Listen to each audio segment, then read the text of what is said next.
live.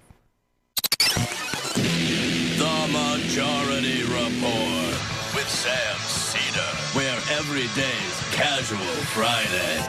That means Monday is Casual Monday, Tuesday, Casual Tuesday, Wednesday, Casual Hump Day, Thursday, Casual Thurs, that's what we call it, and Friday, Casual Shabbat. The Majority Report with Sam Seder.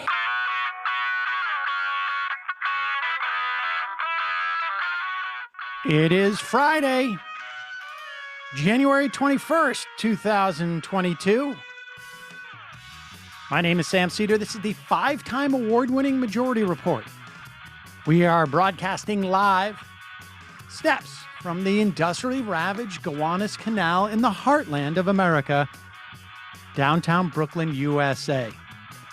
On the program today, Stephen Wertheim, Senior Fellow in the American Statecraft Program at the Carnegie Endowment for International Peace and Visiting Faculty Fellow, the Center for Global Legal Challenges at Yale Law School. Also on the program today, Representative Ilhan Omar, Minnesota's 5th Congressional District. And also on the program today, David Feldman of... Meanwhile, U.S.-Russia talks over Ukraine progress, maybe. January 6th committee wants testimony from Ivanka Trump as they hear testimony of Trump's pre-January 6th secret meetings. Biden urged by congressional Democrats to overhaul our 20-year counterterrorism program after a report of massive civilian deaths, up to 48,000 over those past 2 decades. Meanwhile, the FBI raids conservative Dem Henry Cuellar's home. Incidentally, his primary is 5 weeks from now. Go support Jessica Cisneros right now. Meanwhile, Omicron hospitalizations peak in some places of the U.S., but not in all. It is one day before the 49th anniversary of Roe v. Wade, and the Supreme Court refuses to speed a challenge to the Texas abortion ban. Intel to build a $20 billion semiconductor facility in Ohio. And single payer clears California Assembly Appropriations Committee. All this and more on today's Majority Report. Welcome, ladies and gentlemen. Thanks so much for joining us. It is Casual Friday. You will note that I am wearing a soft-collared shirt. Emma Vigeland is here wearing it, really a no-collar type of situation. Yeah, that usually is my situation. Maybe I'll, in order to just buck the orthodoxy, I will come in with a collared shirt next Friday. All right. Collars. Yeah, right. Fair enough. There we Many poloed shirts Giant layered. lapel. 3 to 4 polo shirts layered. Collar popped on each one. Oh, the Bannon. Oh, yeah. I remember that look. That was very big back in the 80s. That's good to hear. And in certain pockets of preppy New Jersey was still all the rage when I was growing up. So I might have some in my closet. We got a lot to get to today, so let's get right into this clip, which I think really in many respects sums up just all the facets of where we are right now. It is MSNBC's Joe Scarborough interviewing Ron Klain, and this is one of those occasions where both sides of the conversation I find, not equally frustrating, but both deserve a lot of criticism. Play this clip. Moderation is selling in the Democratic Party. So why is it that it seems time and time again the president has overreached, moved too far left, and has not been able to bring those final 2 senators home? Well, first of all, I think the president is right in the middle of where the country is. You look at what's in our Build Back Better plan. bringing down the cost of childcare. I think that's a very moderate thing for families. Reducing the cost of prescription drugs, saying you shouldn't have to pay more than $35 for insulin. I think that's an all-American mainstream proposal. All right, let's just start with Joe Scarborough. Joe Biden has not moved left. There has not been a step towards the left that Joe Biden has taken over the course of his entire administration. He is to the right of everything that he outlined during his campaign when he won the presidency. When Joe Scarborough was saying people should vote for Joe Biden, every single thing that Joe Biden had proposed, he has rolled back on. It doesn't matter what it is. Doesn't matter if it's an executive action. Doesn't matter if it's a legislative proposal. Doesn't matter what it is. He has moved to the right on every one of his positions. So Joe Scarborough is just sort of building a narrative that is ludicrous. Meanwhile, Ron Klain, when you are trying to justify child care for every American, you don't say child care for every American is moderate. Who wants that? Well, I mean, don't you think that Donald Trump woke up every morning and when he was advocating for his proposals, he was like, how moderation. Right. When I said all Mexicans are rapists, I'm planting my flag right in the middle of where the American people are. Some say they're not. Some say they're worse than rapists. They're killers. But I mean, can you just play that clip of Ron Klain? This the Ron Klain part of it. The reason why you propose childcare for every American is because it is an extremely urgent need by these parents. It's not because it's moderate. I mean, this is Well, first of all, I think the president. Go ahead. Well, first of all, I think the president is right in the middle of where the country is. You look at what's in our Build Back Better plan, bringing down the cost of childcare. I think that's a very moderate thing for families. Reducing the cost of prescription drugs. I'm sorry. This guy is the chief, he is the chief of staff. They have put him out there to sell the president's accomplishments and proposals. And you're telling the American public, we have been out there. We have dealt with all of your moderate needs. Yeah. This is just the mentality in the White House and in the establishment of the Democratic Party. And I genuinely believe that Joe Biden wanted to provide childcare I think he genuinely thought that should happen. And their inability to wrap their heads around the idea that you need to sell this to the American public and explain to them why they should be upset that someone's not giving them the thing that we're offering. It's not because what we're offering you is something really moderate. It is because these people desperately need it, really want it. It's an extreme need by the American public. This is just these are supposedly the professionals. And Ron Klain's one of the better people in the administration, too. And even he is coming out and saying, this is a moderate need for families. That's that really is so many of the Biden administrations and that kind of Democrats' perception of what a regular American family really votes on is if the need provided for them or if the social program that is being proposed or passed is right in the middle of the political spectrum as opposed to affecting their material needs. They are so enthralled by the frame that's imposed upon them that they lose sight of exactly what they're doing. And I mean, and frankly, it was the problem from the very beginning in the way that they sold this Build Back Better. Nobody could complain about what they didn't get because your vast majority of Americans don't even know about it. I mean, you look at the polling today. Do you want President Biden to pass the Build Back Better? 32% of the population are like, yes. Yet, I mean, if they looked at every single proposal in there, they'd overwhelmingly support it. But the administration just done a really poor job of selling what they were trying to say. If you're going to name something Build Back Better and not have it be directly connected to the policies that are in it, then you better go out and sell what those policies are, as you're saying. And they haven't done crap about We that. can assure you it's moderate, so allow us to pass it. Meanwhile, got one sponsor for the program today. That is my favorite sponsor, Sunset Lake Sebede.com. Now, usually you'll notice Left is Best will get you 20% off of all their products. But right now, Sunset Lake Sebede is releasing new flavored tinctures. The 750, the 1500, the 3000 milligram tinctures we all know and love will be available now in mint and citrus. If you enjoy their natural unflavored tinctures, don't worry, those are still available. Those, I have to say, I really, really like the natural, but I have been getting into the mint. When I go to bed, people know I hit these tinctures hard for sleeping purposes.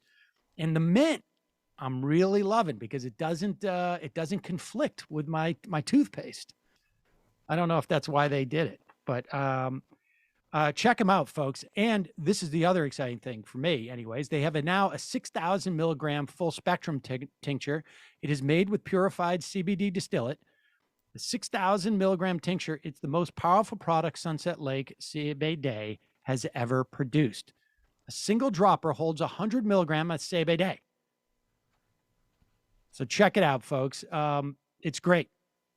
I don't have to dip that thing twice when I know I'm not going to sleep. I can tell before I go to bed. Like I'm too riled up. Anyways, starting, this started 2 or 3 days ago. All CBD tinctures will be 30% off. Orders over $100 will receive a free 750 milligram tincture, a $30 value for free. You don't need any promo code at checkout. All the products will be automatically discounted at checkout. So visit sunsetlakesebede.com. Try these amazing new products right now. Take advantage of the sale while it lasts. It ends in 4 days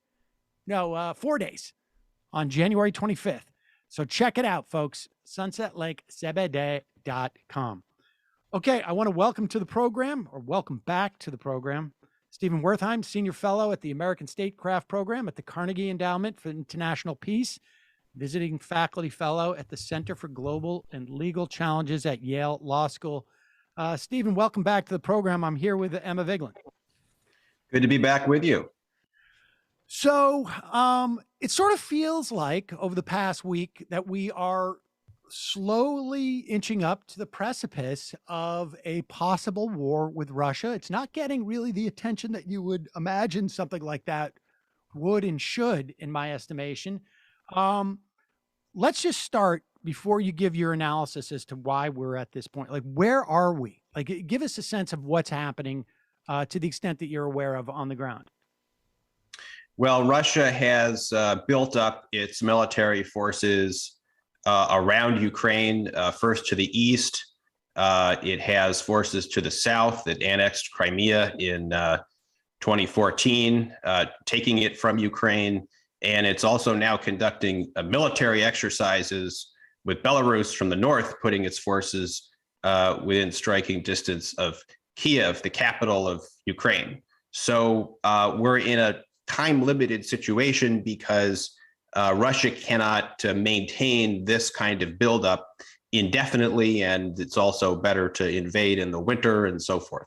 But what's happening right now is a diplomatic standoff. Just today, Secretary of State Tony Blinken met with his counterpart, the foreign minister of Russia, to discuss the two sides' mutual concerns.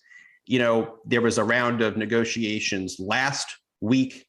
None of this is looking like the two parties are very close, but the United States says that it will deliver, at Russia's request, a written response to Russia's demands next week.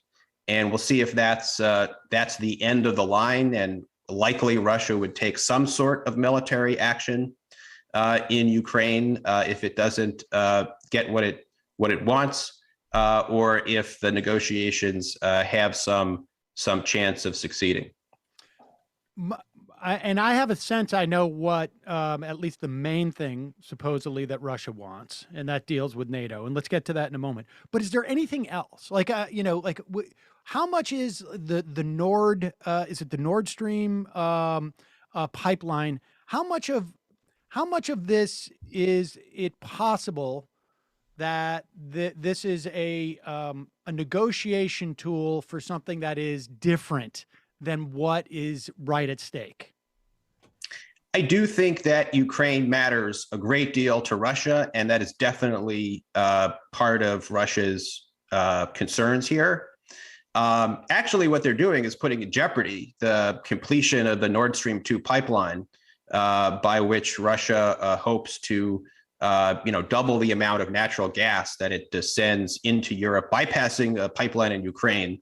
That pipeline would go right to Germany. It's, I think, quite possible that if Russia launches a new military offensive in Ukraine, that would scuttle the nearly completed Nord Stream 2 pipeline. So that's interesting. There's a real price that Russia seems to be willing to pay here. But I think you're right. I think that for Russian President Vladimir Putin, this creating this crisis is a way of registering Russia's intense concerns with the overall European security architecture. This goes back to the end of the Cold War, when Russia was excluded from European security matters. NATO ended up expanding dramatically in a number of rounds between 1997 and just a few years ago. And it really left Russia on the sidelines of European security matters, and even worse from its point of view, facing an alliance that had always been aimed at the Soviet Union, facing itself. And so I think part of what's going on is a kind of general way for Russia to see what it might be able to obtain to make this situation better. For Vladimir Putin, he's actually presided over several rounds of NATO expansion. And frankly, I think some of his intervention in Ukraine has backfired from 2014. He hasn't gotten more leverage over the course of Ukraine's politics. So there also might be a legacy issue for him too, thinking, how am I going to be remembered if Russia's security environment has actually deteriorated under his long tenure? What are supposedly our interests in Ukraine? I mean, and aside from, I appreciate the idea that we have a certain amount of power in the world, and we want people not to, to live as freely as they can and whatnot. But I also am of the mind that that goodwill should stop before it involves us in a war at this point. But what are supposedly, for those people who are hawks in this situation, what is supposedly our interests relative to Ukraine? And I know that also has some spillover to Taiwan, which gets to your piece in the Washington Post. But what are their supposed concerns or notion of our interest there? Not many hawks even would say that the United States has intrinsic interests in Ukraine that would justify war. And I want to be clear, there aren't many Americans calling for war with Russia over Ukraine. And the Biden administration has said that the use of force is, to quote the president, not in the cards. So he took the use of force seemingly off the table last month. And I think that's important. So hopefully the risk of a US-Russia war here is not that high, although I have my moments wondering whether that's the case and trying to think about how this will play out if a really ugly act of aggression by Russia takes place and we have a Congress that's upset, so forth. So what are the main US concerns? The main sticking point for the Biden administration is the idea of NATO expansion. Russia has made pretty clear that it wants to prevent Ukraine from ever joining NATO. It's also said it doesn't really trust the word of the West, and it wants a formal agreement from NATO. Now, this is very unlikely to happen, but there's a principle that the United States and NATO have called the open door, by which countries can apply to join NATO. They can choose which alliances they would like to have. So this is a talking point that you see a lot among those who are quite critical of Russia's position here. And that's kind of true as far as it goes. But in fact, Ukraine is not about to join NATO.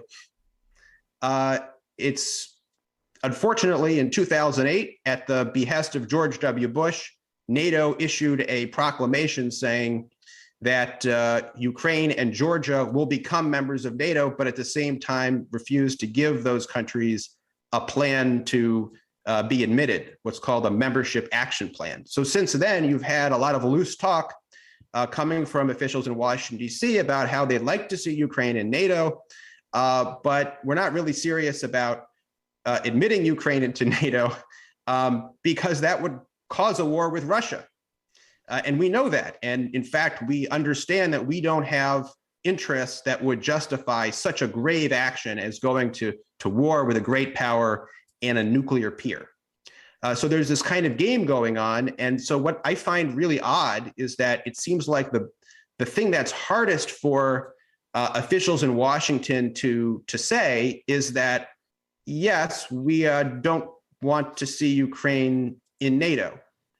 Whereas the Biden administration has seemed to be more willing to negotiate over some other issues that Russia has raised, like the issue of missiles placed in Eastern Europe, where there potentially could be an agreement.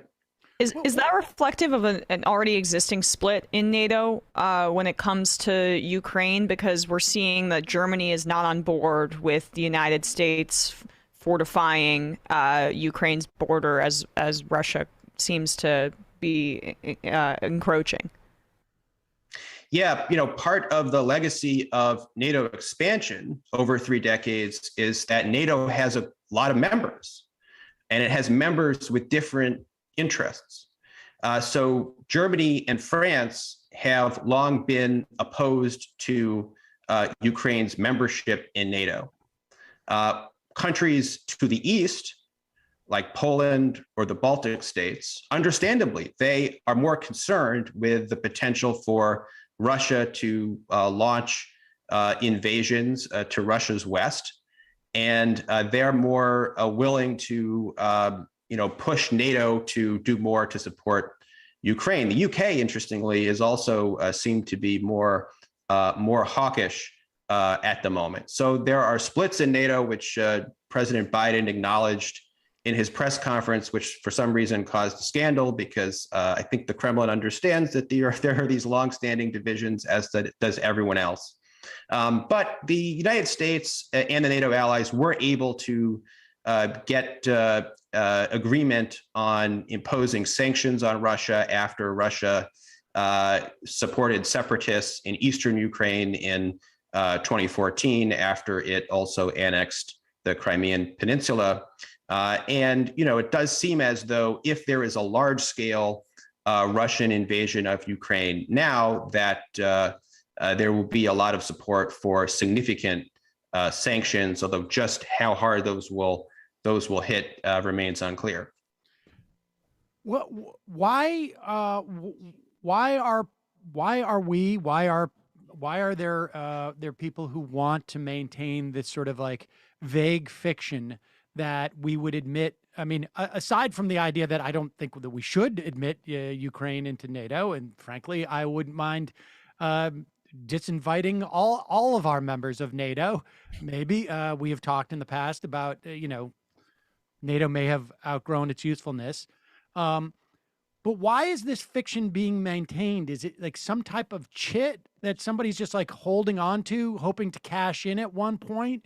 And maybe, I mean, your piece in the Washington Post argues that because this chit has been played so aggressively, the idea of admitting that it has created a certain amount of paranoia, which is not to say that Vladimir Putin is not necessarily paranoid without it, but I mean, why would we include Ukraine as part of NATO? And then we'll get on to the Taiwan thing. But why is this maintained? If everyone knows it's a fiction, why is this maintained? Why is this fiction maintained? Well, I share your question and the frustration behind it. The optimistic version, which I don't think is likely, would be that the Biden administration is so far withholding a bit on what it might be willing to offer in the process of negotiation. So maybe we could see a different approach in the coming weeks. And President Biden was a little bit, I think he spoke a little bit differently in his very long press conference the other day in emphasizing that what he said was that Ukraine will not become a NATO member in the near term. He talked about all the reasons why Ukraine wouldn't qualify, including its own corruption inside the government, not to mention the fact that all the members of NATO would have to agree to its admission. So the near term, if you're reading between the lines, sounded like a very long time, essentially indefinitely. But the more pessimistic and I think likely reading of this is that, for one thing, Russia is building itself up to undertake an act of aggression. This is not the kind of thing that we like to see. That is understandable. And there would be a domestic political price here for either NATO or the United States to be seen to be making concessions in the face of Russian threats. So that's a problem. I also think perhaps on another level, for a set of policymakers who have expanded NATO over the last several decades, they've defined success in terms of the enlargement of NATO and the enlargement of American power and of the liberal, capitalist, democratic sphere of the world. It's kind of an admission of failure to say this project has come to an end. NATO's open door is effectively closed, and perhaps it will never be reopened. And in fact, even the fact that the initial dream in the 1990s was that the United States and NATO could expand without antagonizing Russia too badly. And initially, there were even hopes maybe Russia one day will join NATO. And what should have been evident, I'm afraid, at the time, and was to some people, was that this was never going to happen. There was a real trade-off here, and so at least those dreams have come to a point of clear failure.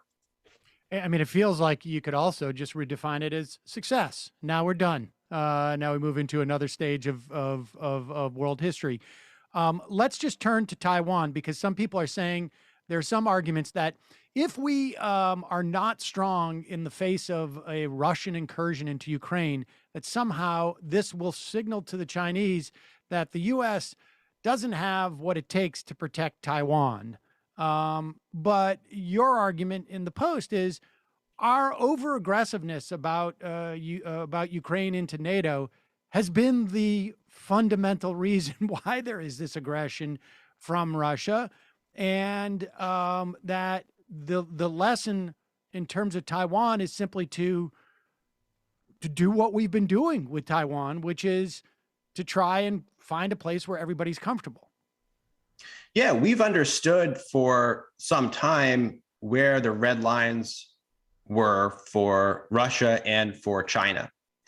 We have constructed a delicate one China policy and a stance of strategic ambiguity vis-a-vis Taiwan, where we nominally will allow there to be peaceful reunification of China. We recognize only one China, as does the mainland, but we don't really specify which one is the one that should be eventually in control of Taipei or Beijing. And this is an artful compromise. Now, the situation in Ukraine's quite different. I think the issue there, we don't have even an ambiguous security commitment toward Ukraine. We simply do not have one there. But it has, I think, been pretty well appreciated over the years that a red line for Russia would occur if Ukraine became exclusively aligned with the West for security as well as economics and so forth. Russia views Ukraine and other countries that were former Soviet republics as part of its privileged zone of interest, as Boris Yeltsin said back in 1995. And so we've kind of danced around this issue through that declaration that George W. Bush pushed to, say that Ukraine would join NATO, and then by refusing to backtrack and correct our mistake. And I think playing this game hasn't helped. Would Russia potentially have launched aggression against Ukraine anyway? It's possible.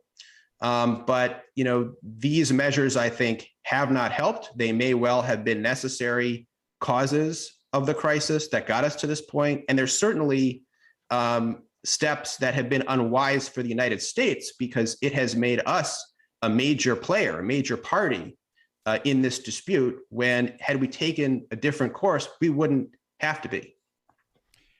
Do you think that domestic pressures are, you said that there's maybe some domestic price to be paid politically if Russia is seen to, has some type of incursion into Ukraine. But is that the case anymore? I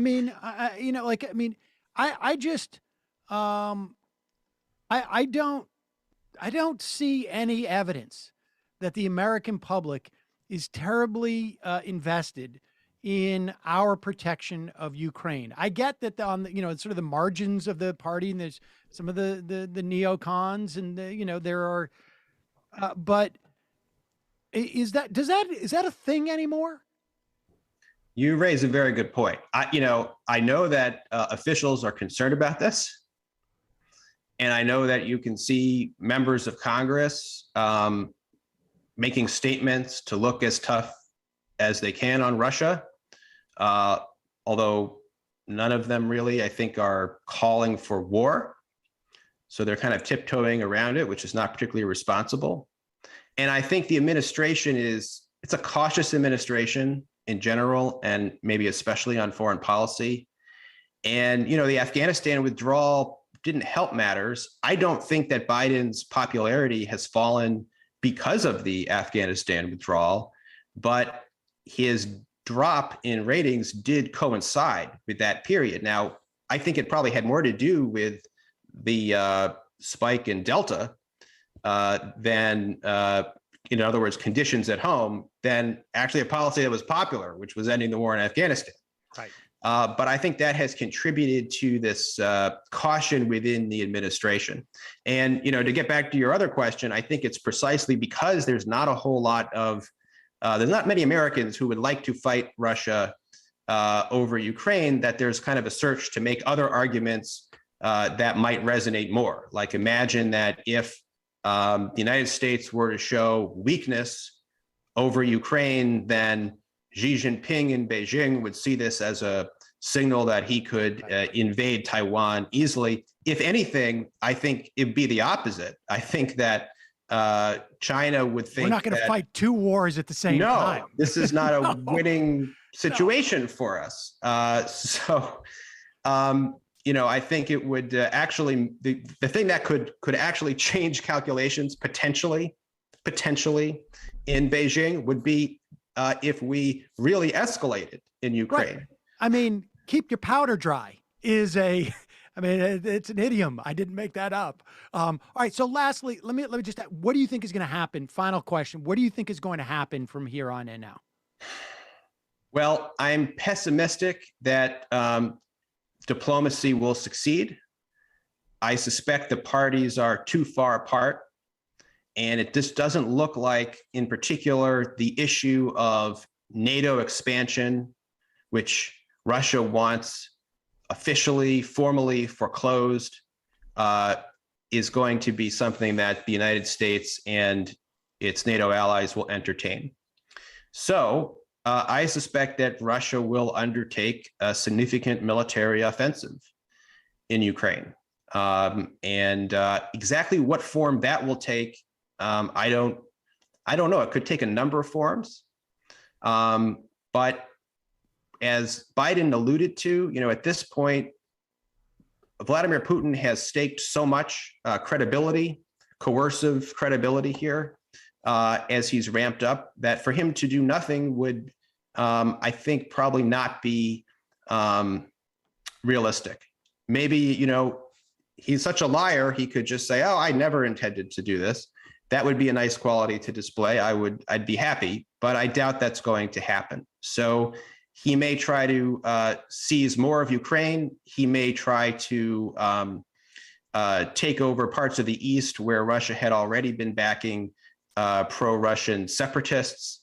There may be strikes on Kiev in an attempt to topple the government. And that is something I know that right now Americans aren't paying very close attention to this issue.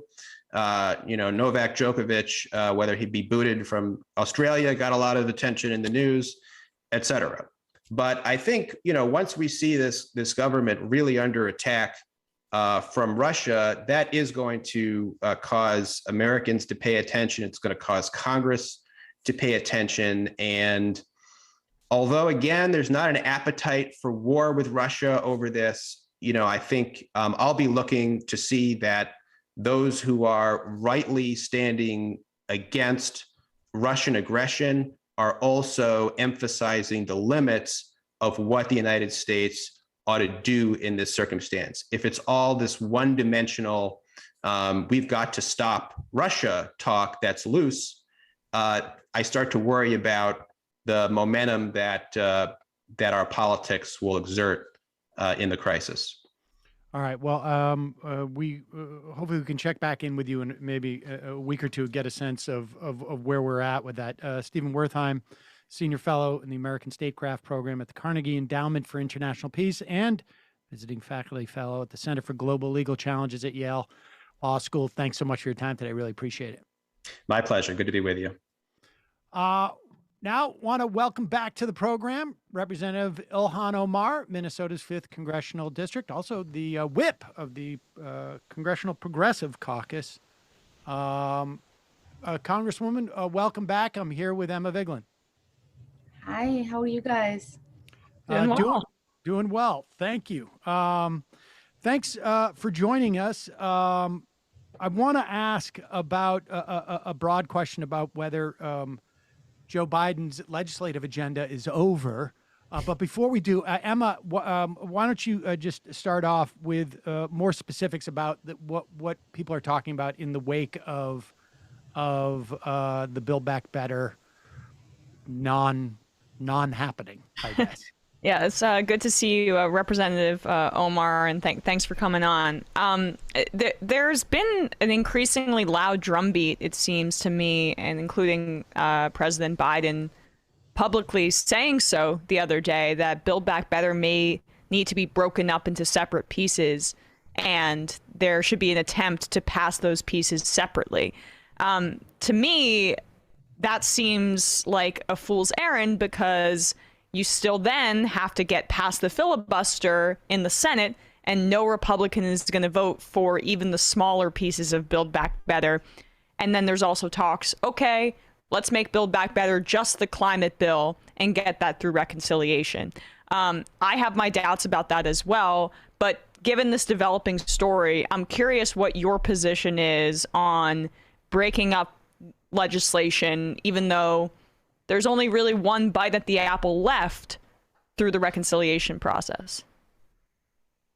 Well, thank you all for having me. And Emma, it sounds like the fool's errand that you are referencing was also referenced by Pelosi herself, who said anybody who's talking about breaking this up and thinking it'll get through doesn't know how legislative processes work. And I think that you are right. It is going to not be possible if we are not putting a package together through reconciliation to bypass the parliamentarian and the procedural hurdles that we've already seen take place in the Senate.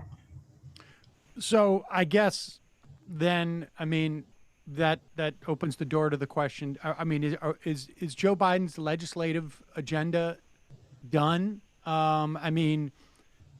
We'll find out what happens in 2022, but I think there's reason to believe that Democrats won't retain both houses at the least. But at least until 2022, is this basically the end of the legislative agenda? I know that there are a lot of people who would like to see the agenda be over, for us to abandon the promises that we've made to the American people. But the majority of us in Congress, not just progressives, but I think majority of Democrats are interested in pursuing this agenda as aggressively as possible. There are a lot of options. As you remember, there was a framework that was initially put together that the White House said was agreed upon by Manchin and Sinema, and then Democrats in the House decided to mess with it a little bit, which I suppose upset Manchin. And there's still options, I think, for us to pursue this agenda. What are those options? Is that framework, or is it basically just like we see what President Manchin wants to suggest, and then people follow suit? Don't give him that credit. He's not president. He won't become president. But I do think that there is a path that's being talked about where, we put together a reconciliation piece that has climate provisions, that has childcare, some form of getting the child tax credit extended. So those conversations are still happening. I know that free college is also being talked about as being supported right now. So there's still a lot of conversations that are taking place. I don't know what the ultimate package would look like. These days, everything is sort of hodgepodge in some ways, but I'm optimistic that something will be put together in the next couple of months. But based on the Manchin's, I guess, touchiness, right? If the House decides to mess with it a little bit, then he backs away. Is the best approach just basically saying, okay, the ball's in your court, and then bring it back to us in the House, and then we'll send it through? Because everything seems to stop with him in terms of these negotiations. I do think giving him a crack at it, a first take, might actually be strategically possible. I think, Speaker Pelosi was alluding to this. I think the challenge of letting him draft something is that, you might not be able to get a majority of us in the House to vote for it. So there is a delicate dance that needs to take place. And we're all committed to this as legislators to continue to do that dance so that we can deliver for our constituents. But what I will say, is that the Freedom to Vote Act is actually a Manchin legislation. And so, nothing says that if we allow for him to produce legislation, that if there are no procedural hurdles, that, that it's not to pass. We should say, though, in the event of some hodgepodge of, a Frankenstein version of Build Back Better, theoretically, the procedural hurdles are already dealt with because that would go through reconciliation. You wouldn't need to create a carve out. And that's what I was saying. I think right. We cannot go down the path of saying, let's have, singular pieces of legislation move because we know they will run into procedural hurdles. So for me, it's easier to commit to and go along with a process where we are putting some pieces together through reconciliation, because then we know that at least they will get passed. Do you think, looking back, and we should say there were 6 of you Democrats who did not vote for the BIF, the Sinema Portman bipartisan infrastructure deal, and at the time it was because you were saying, correct me if I'm wrong, that if we pass this, it's going to give Joe Manchin and Kyrsten Sinema the room to stand in the way of Build Back Better. And there were obviously members in the Democratic caucus who didn't agree. I imagine there was also some dissent within the Progressive caucus because Jayapal voted for it, and there was no whipping of the Progressive caucus to vote against it, is my assumption. I don't know. You would know better. But it would appear that your votes against that bill were the correct vote, at least in terms of maintaining some leverage. It appears so. I think, many of us would like to not be here today, having proven right. And, I will say that, in those conversations, many of us were very forceful in trying to tell our colleagues that if we did go down the path of submitting to the demands of Manchin without our own demands, that we will ultimately end up empty-handed. And, unfortunately, that's sort of where we are at the moment. Is there any understanding that you were proven right? Have your colleagues said to the 6 of you that we were wrong, you were right, and now Build Back Better may be dead because we caved on this? Emma, you must not spend a lot of time with politicians. I guess not. Right. Those are not words I think politicians are used to saying. I was wrong, you were right. Is something that a lot of my colleagues are not really comfortable with saying.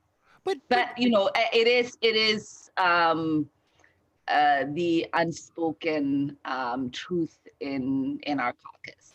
But do you think that there were? I mean, is it the case? And I understand that you guys don't all like hang out at the commissary, and it's not high school, and you're not people aren't talking in gym class about what you thought about this. So you may not have, but is it not the case that for a lot of the members of Congress that the idea was, okay, yeah, we knew we were giving up our leverage, but we wanted to be able to say that we passed it. Like, in other words, it's one thing to say we didn't exercise our leverage on the senators. And it's another thing to say, like, we did our job, and that there is a sufficient number of people in Congress who think it was enough to say we did our job. And as if that's going to be in any way meaningful to a single voter out there. We did our very narrow job here. Yeah, I mean, I think that in some ways, the we did our job narrative for us in a way makes sense because we are separate houses, right? We're in the House of Representatives, they're in the Senate. We can only control what happens in our own house. So that you're right, Sam. Like, there's a lot of people who are comfortable with just singularly saying that.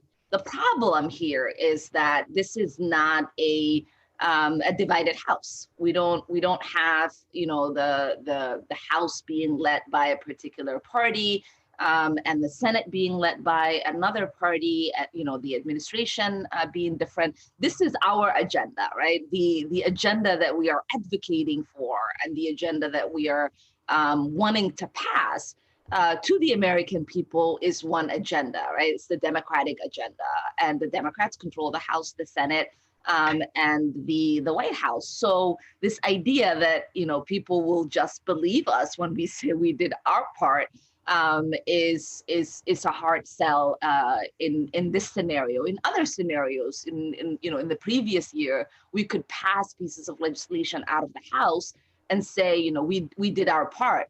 And I don't think that there was a lot of thought that went into thinking it through.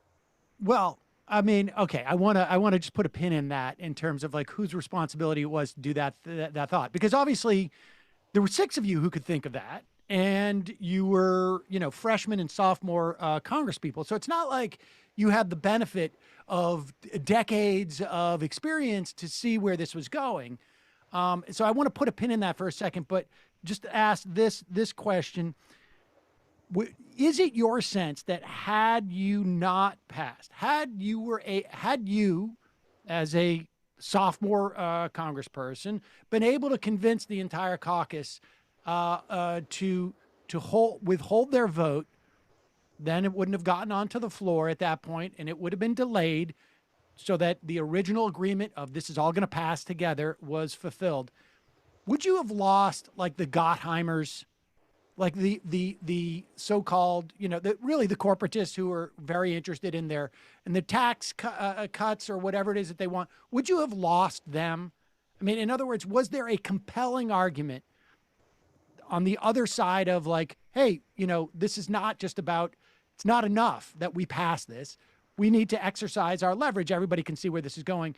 Would you have lost them permanently in some way? Like if you had come back 3 months later and voted for both bills, would Gottheimer say, look, well, no, we wanted it to pass 3 months ago, so we're not going to vote for that bill today?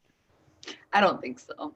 I think that there was no way in my mind, and we continue to make this case to lose votes on Build Back Better.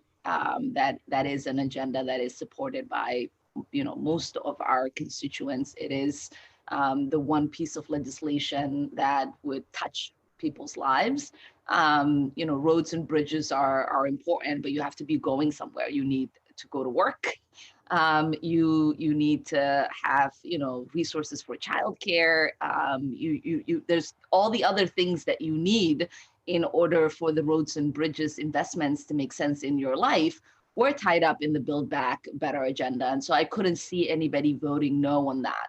But you have to, you know, sort of look at the way in which the conversation was being shaped, right? Like there was a lot of people, and I would say naively, because we seem to not learn, that were saying, you know, we need this win. This is, you know, this is what's going to be in the headlines. People are going to talk about it. Our constituents are going to be happy that, you know, we're working the president's agenda with the infrastructure, bipartisan infrastructure bill passing is just going to dominate the headlines. And we were like, we don't think so. That's not what's going to happen. Everybody's going to keep asking about what happened to the rest of the agenda. And that's where we are right now. Nobody's talking to us about the bipartisan infrastructure bill that passed. That win is something that, you know, the administration, ourselves, everybody wants to say there was a win, but nobody is interested in that win. Everybody is talking to us about the failure of not being able to get Build Back Better passed. And you know, we would have avoided, I think, that the kind of tragedy that we're living through right now if we would have continued to have the hard conversations that were necessary in order for us to exercise our leverage. Is this just really a matter of just like sort of incompetence in leadership? I mean, look, I mean, like, I think the point you're making that when we control both houses, that one would anticipate or expect that there's some type of coordination. That maybe Chuck Schumer would say, hey, you know, I don't have these two. They're not on board yet. In fact, I had a secret document that I signed in July that suggested to me that, and Nancy, you really shouldn't pass this yet, because if you do that, I lose my leverage. I mean, do you think does that conversation, is it possible that they don't have that awareness? Or is it just that they think it will be sufficient to get, they thought that, like, if we pass this bipartisan highway bill, essentially, it's, you know, people are going to hail us as the second coming and no one's going to even notice. I mean, what is it, incompetence, or is it that just they're not engaged in the agenda?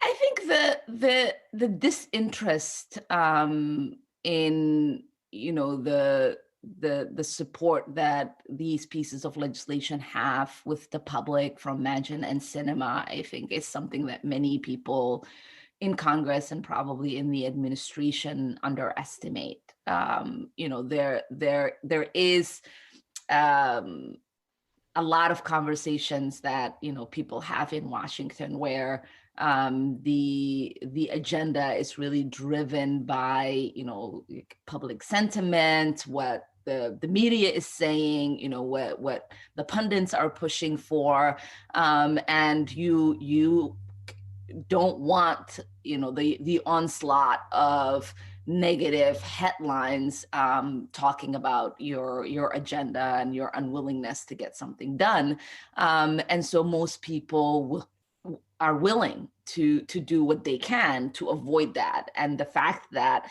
Sinema and Manchin thrive on that because it pays dividend with their donors is truly not something I think that leadership thought about or is willing to acknowledge. What percentage would you say, if you were to divide the conversation between public perception and backlash and getting us a win versus substance of the legislation and what we are providing for the American people, where is that dividing line in Congress in terms of how representatives are putting that in the forefront of what they're talking about when they're legislating? 50-50, 80-20. I mean, because to me, that would be my primary frustration if I were you, that the substance seems to take a backseat to how is this going to look in the media? How is this going to look in terms of giving us a win versus a loss? Yeah, I mean, I think it depends on individual members, but I would say collectively, if you were thinking of as a body, the headlines usually do drive the importance of things in Washington. All right. So last question, and it's sort of inspired on some level by what we've talked about in terms of the strategy around the BIF and the Build Back Better, and a piece that was in The Intercept about Amani Badhaso, who is challenging a congressperson from the Congresswoman 21-year tenure in Congress, Betsy McCollum from Minnesota, who has been claims progressive bona fides. I think in this article, she actually states that she voted for the BIF, which, placed her in some type of more progressive because you had voted against that agenda, which I thought was a little silly. But there was a quote from Badhaso that was something to the effect of, here in the progressive movement, we have to think about what Democrat actually means beyond just who votes along a certain line. Frankly, we need leadership that just gives a damn about folks in the community. I think that a little bit speaks to what the cues are for people in Congress. But in terms of leadership, Nancy Pelosi had made a pledge that she was not going to retain leadership if, past this term, if I remember correctly. I don't know if she intends to maintain that pledge. And I don't know if it will be as Speaker of the House come 2022. But at one point, people are going to have to retire. I think it is stunning, frankly. I don't think I like where this is going. Well, I mean, what is going on in terms of like planning for the leadership fight that is coming? And it is going to be a big fight. And do you have a sense of who the progressive candidate for leadership, or what the strategy is, or any of that? Oh, good God. There are a lot of candidates. I think people are making the rounds. I refuse to take phone calls from people who want to talk about leadership for a term that many of us don't even know what will ultimately happen, who will come back and who won't, and whether we will be in the majority or in the minority. And I think strategically things shift when you're in the minority, having served in the Minnesota House in the minority. So I couldn't tell you what the pitch has been from people, because I have not answered the calls from. Well, I'm more interested in like not so much the pitch that you're getting, but the agenda. I mean, surely there must be talk amongst the progressive caucus or against the squad, amongst the squad, as to who you would prefer, or if, you know, even generically speaking, but I imagine that there's some names associated with that generic vision of who would be the right type of leadership. Have you guys had those conversations? Do you have ideas? I mean, how much work is being done?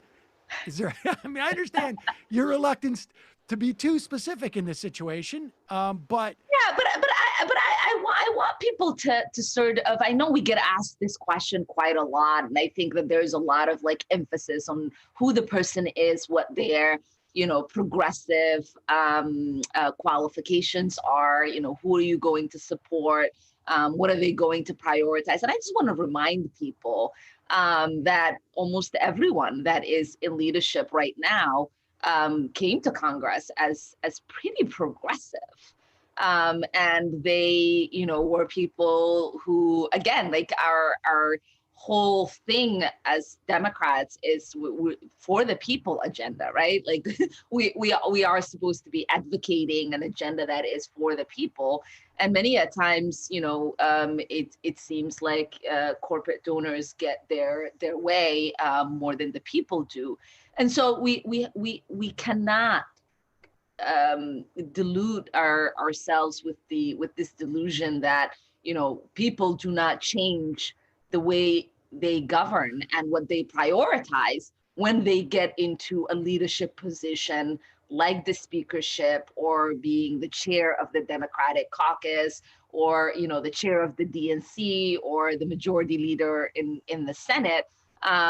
You know, if you think about Chuck Schumer, his voting record and the pieces of legislation that he sometimes puts on the floor that he himself votes against are not aligned. And so, you know, when you're talking about a holistic agenda and what will be pushed forward, sometimes it doesn't depend on the person that is in leadership. I think the leadership position does change you. And so I am not somebody who likes to get their heart broken. So I'm not gonna invest a lot of energy into thinking about, you know, what the person is today, because I know that people who are there right now who have shifted their positions. And as the whip of the Progressive Caucus, I know that many of the chairs within the Democratic caucus, many who have leadership positions, either were founders of the Progressive Caucus or are still dues-paying members of the Progressive Caucus. I whip them on questions on how they're going to vote, and I'm constantly shocked, and I think to the American public, especially the progressive left, it's easy for us to want people who have, you know, integrity, people who have the courage to stand for their convictions, people who are principled. And in reality, that is just a small number of people who have those characteristics who ascend to leadership positions. My fear, I guess, is just that it seems that someone like Hakeem Jeffries is set up to potentially succeed Pelosi in this instance. And I just, who's a member of the Progressive Caucus. Absolutely. It's just, and Barbara Lee was narrowly defeated by him for Dem caucus chair. And it seemed like that was a bit more rushed. And so is there any push, I guess, for the progressives to line up somebody and coalesce behind someone early to, at the very least, push whoever eventually becomes speaker to the left? Yes. I mean, obviously that is our goal. You know, those of us who are progressives in Congress are not there to push people to the center or to the right. We are constantly doing everything that we can to move a progressive agenda, and you know, we ultimately are creating pressure spots for people to do that. Congresswoman Ilhan Omar, Minnesota's 5th Congressional District. Thank you so much for coming on today. I have still some more questions about that, but the leadership fight's a little bit of ways away, so we can hopefully catch up with you again on that in the future. Well, I'm always around to chat. All right, appreciate your time today. Thanks so much. Bye-bye. All right, folks. Now we're going to bring on our headliner guest of the day. We've had a couple of people who have warmed up the crowd, as it were, and we're bringing our headlining guest. This is like when Radiohead comes on Coachella after the opening bands. Exactly. Ladies and gentlemen, David Feldman of the David Feldman Show. Jesus. Hello. Hi. We're just getting a picture of you today? Is that what's happening? You're doing a show today? Yeah, we are. You're on the show. I thought you were going to cancel. Why would we cancel? I guess you're going for that, like after 9/11 when Letterman came back and Jon Stewart came. So you're going for this big, you're going to use the show to be the empath in chief. Like we're going to all suffer together. Is that what you're? I'm just surprised you did the show because Are you good, David? No, I'm not, and I'm not good, and I'm surprised you guys are doing a show and acting. Wait, what? Wait, what? Wait, what? What are you talking about? Meatloaf. After what? Meatloaf. Yes. Meatloaf. What about Meatloaf? The singer Meatloaf. Meatloaf passed away last night, and Right.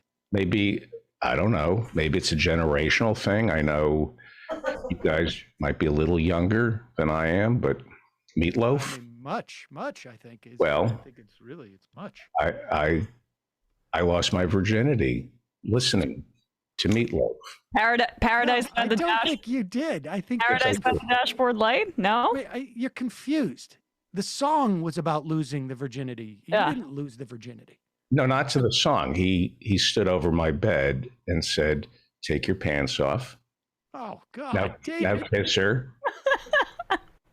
I listened Is that to true? Yes, Meatloaf stood over my bed and taught me how to deflower myself. And this is very upsetting. And it was unexpected. Did you know it was from COVID? Do you know he died from COVID? I did not know that. You Is that well, the case? so if should we cancel the show? This is a tragedy. Look, he was against the mask mandate, big Trump supporter. And to learn that he died from COVID, this one hits hard and should serve as a wake-up call to all of us, because this is a man, 75 years old, maybe 200 pounds overweight, not much. And he didn't get the vaccine. And it just reminds you of the randomness of COVID. It can kill anyone. Even someone in his mid-70s who is 200 pounds, 300 pounds overweight and didn't get vaccinated. So it's He probably should have gotten vaccinated. I don't see, there you go. I don't want to politicize the death of that's what you do on this show. I get it, but it's not right at this time. Well, I'm not. I mean, I don't think it's. I'm not making a political statement at all. I'm making a medical statement. There's a tremendous amount of evidence.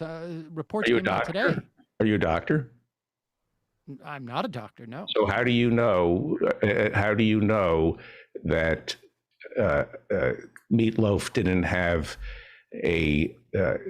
was allergic to masks or shots? How do you know?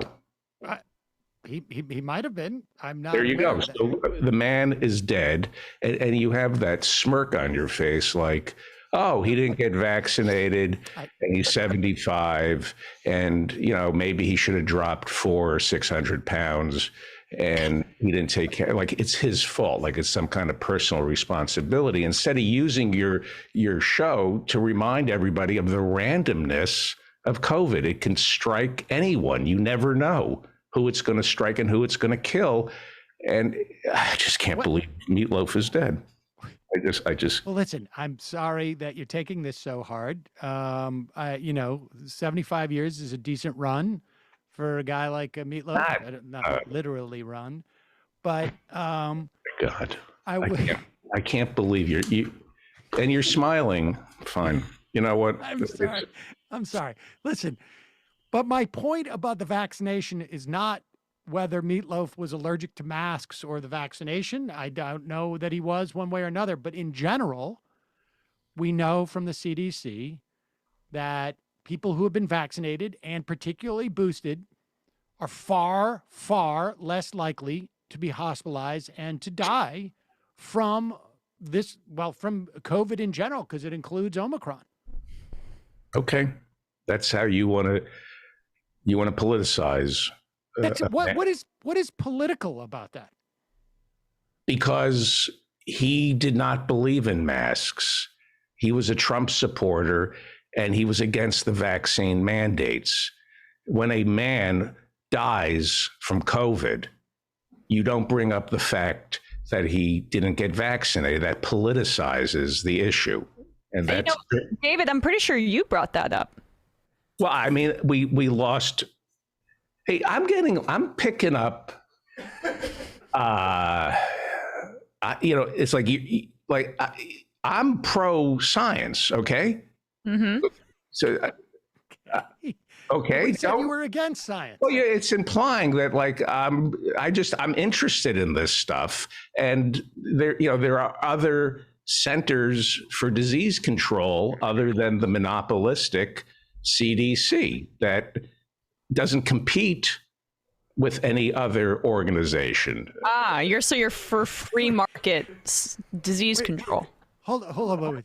You're saying there's multiple centers of disease control. Well, it is plural. There's an S.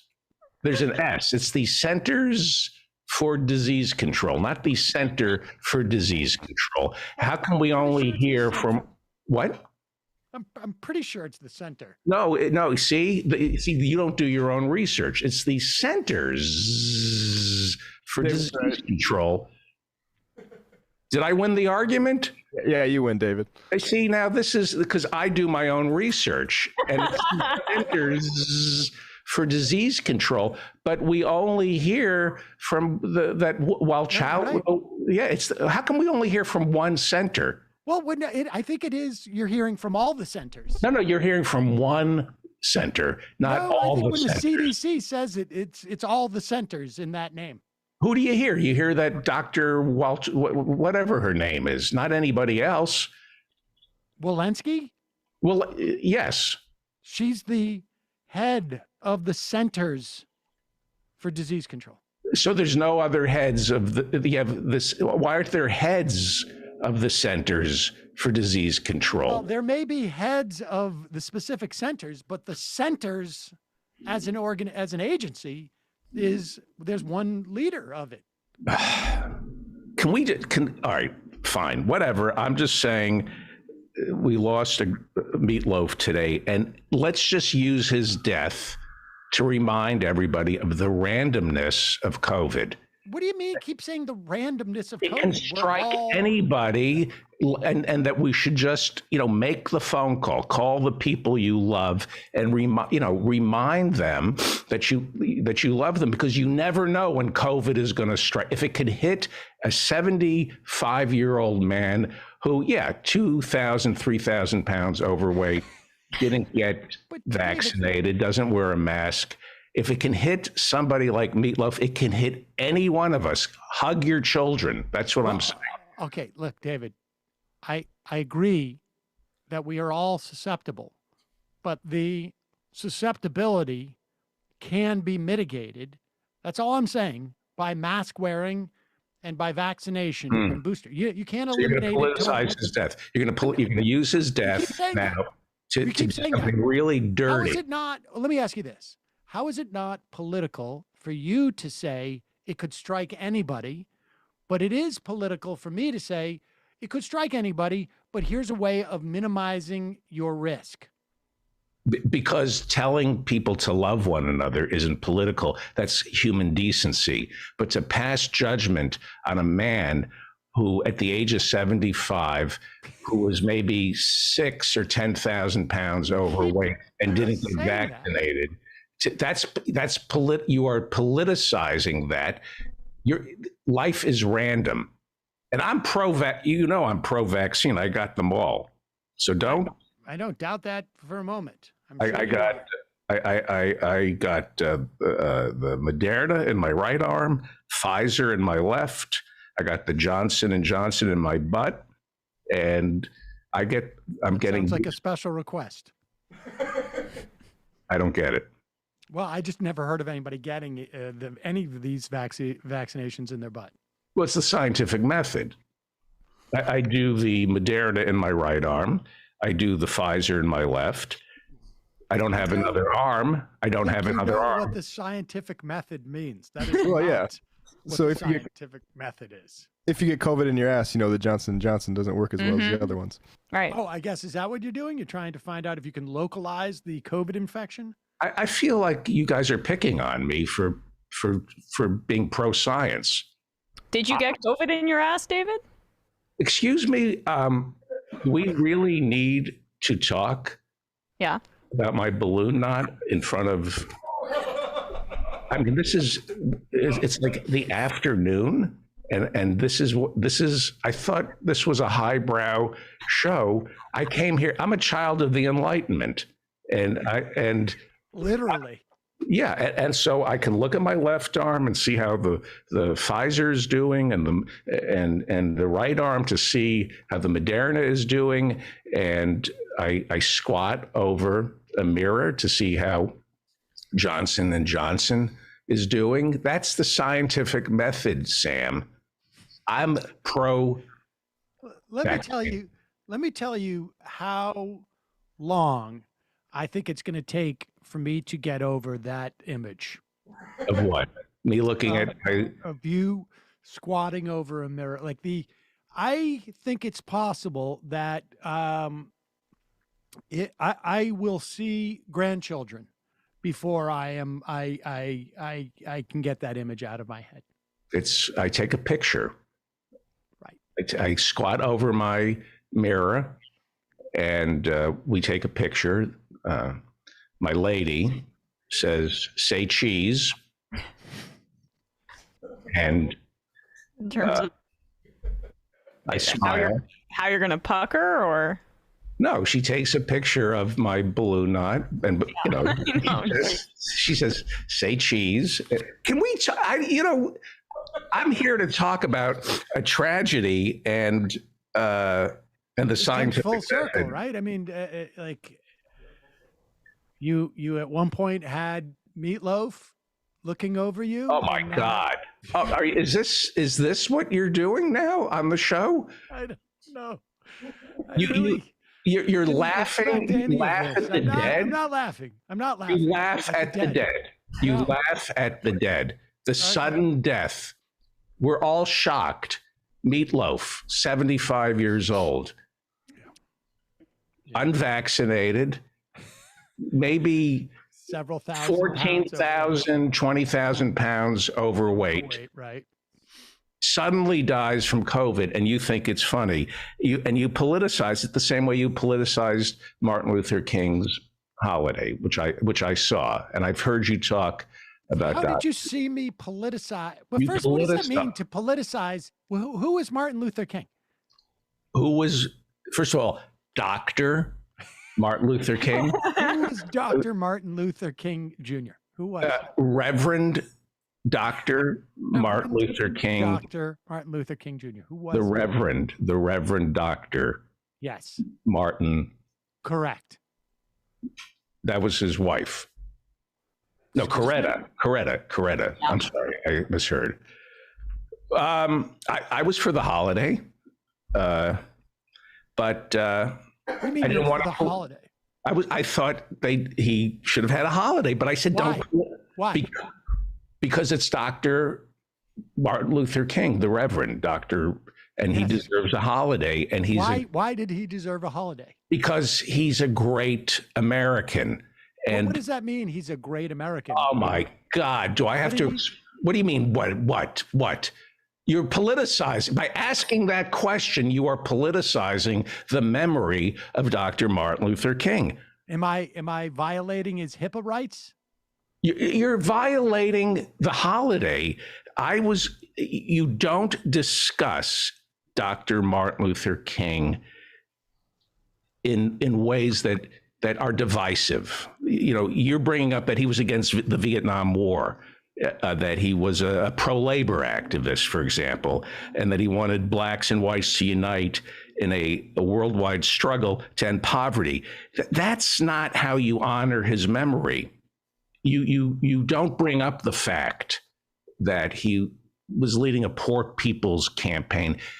That's divisive. You politicize him by reminding people of who he really is. It's better to let people see whatever they want to see in Dr. King. That's how you honor his memory. Wait. I feel like you just said two things that may contradict a little bit. You said you celebrate who he is, and then you say, but let everybody have their own idea of who he is. Choice, freedom. Yes, that's what we do in this country.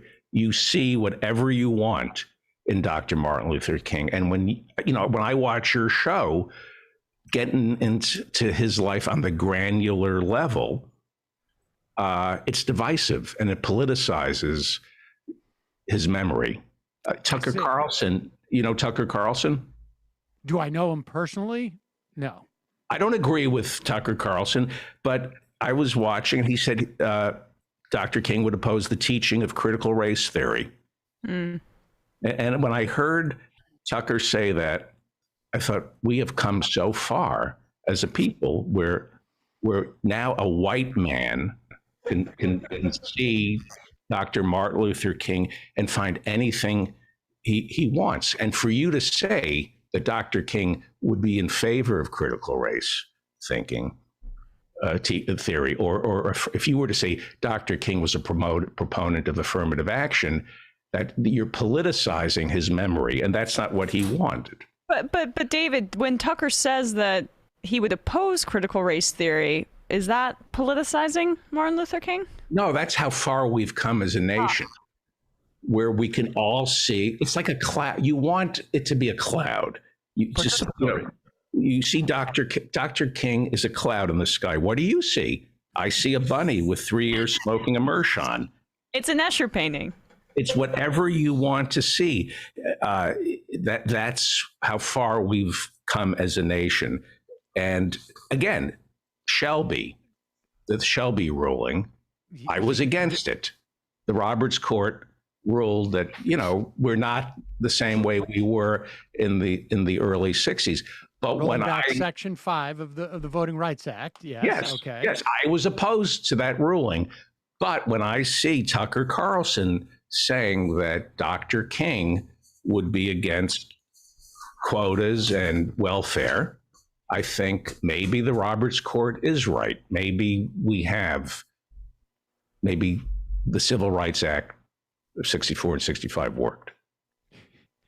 So, and do you still believe that? Believe what? Well, Roberts wrote that in 2013. That we don't need to put states, the old Confederacy. Right. Yeah. Well, what I do believe is we should not politicize voting. I don't think that I think everyone should vote, but right now it's been politicized, and I find that offensive. Politicized and your definition of politicization seems a little weird to me. I mean, first off, the reason why we honor people is not because they're a good Rorschach test, right? I mean, that would be, then we could just make up a holiday and just say it's, I don't know, Feldman Day. Which Feldman? Doesn't really matter. You choose. You're flattering me. Maybe not. Maybe I'm talking about Tom Feldman. or Bill Feldman or Mary Feldman. When you know that I'm a lefty. Yeah. Right. But Martin Luther King Day, you forget how hard we struggled for Dr. Martin Luther King Day. You're too young to remember how hard it was to get it, like in Arizona. You have no idea how hard it was. It was a very long time holdout. Yes. Yeah, you have no idea the struggle for that holiday, and for you now to politicize it and be divisive. Why was there a struggle for that holiday? Because there are only 365 days in a calendar, Sam. Duh.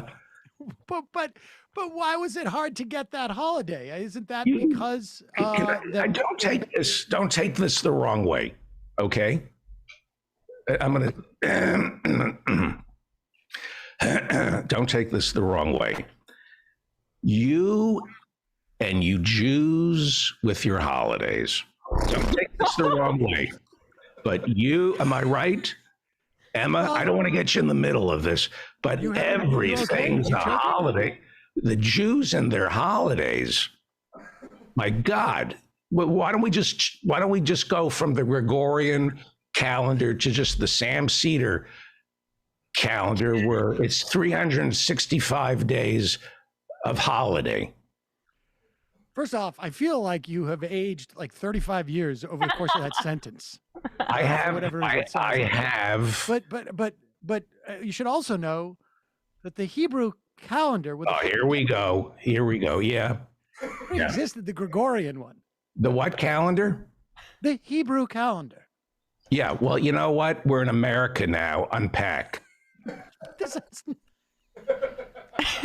No, it's nothing to do with the Jewish holiday. Why do you have to bring? Why are you playing the Jewish card now? You know I can't respond to that now. Anything I say now, you're going to take out of context, and I'm going to be accused of Jew baiting you.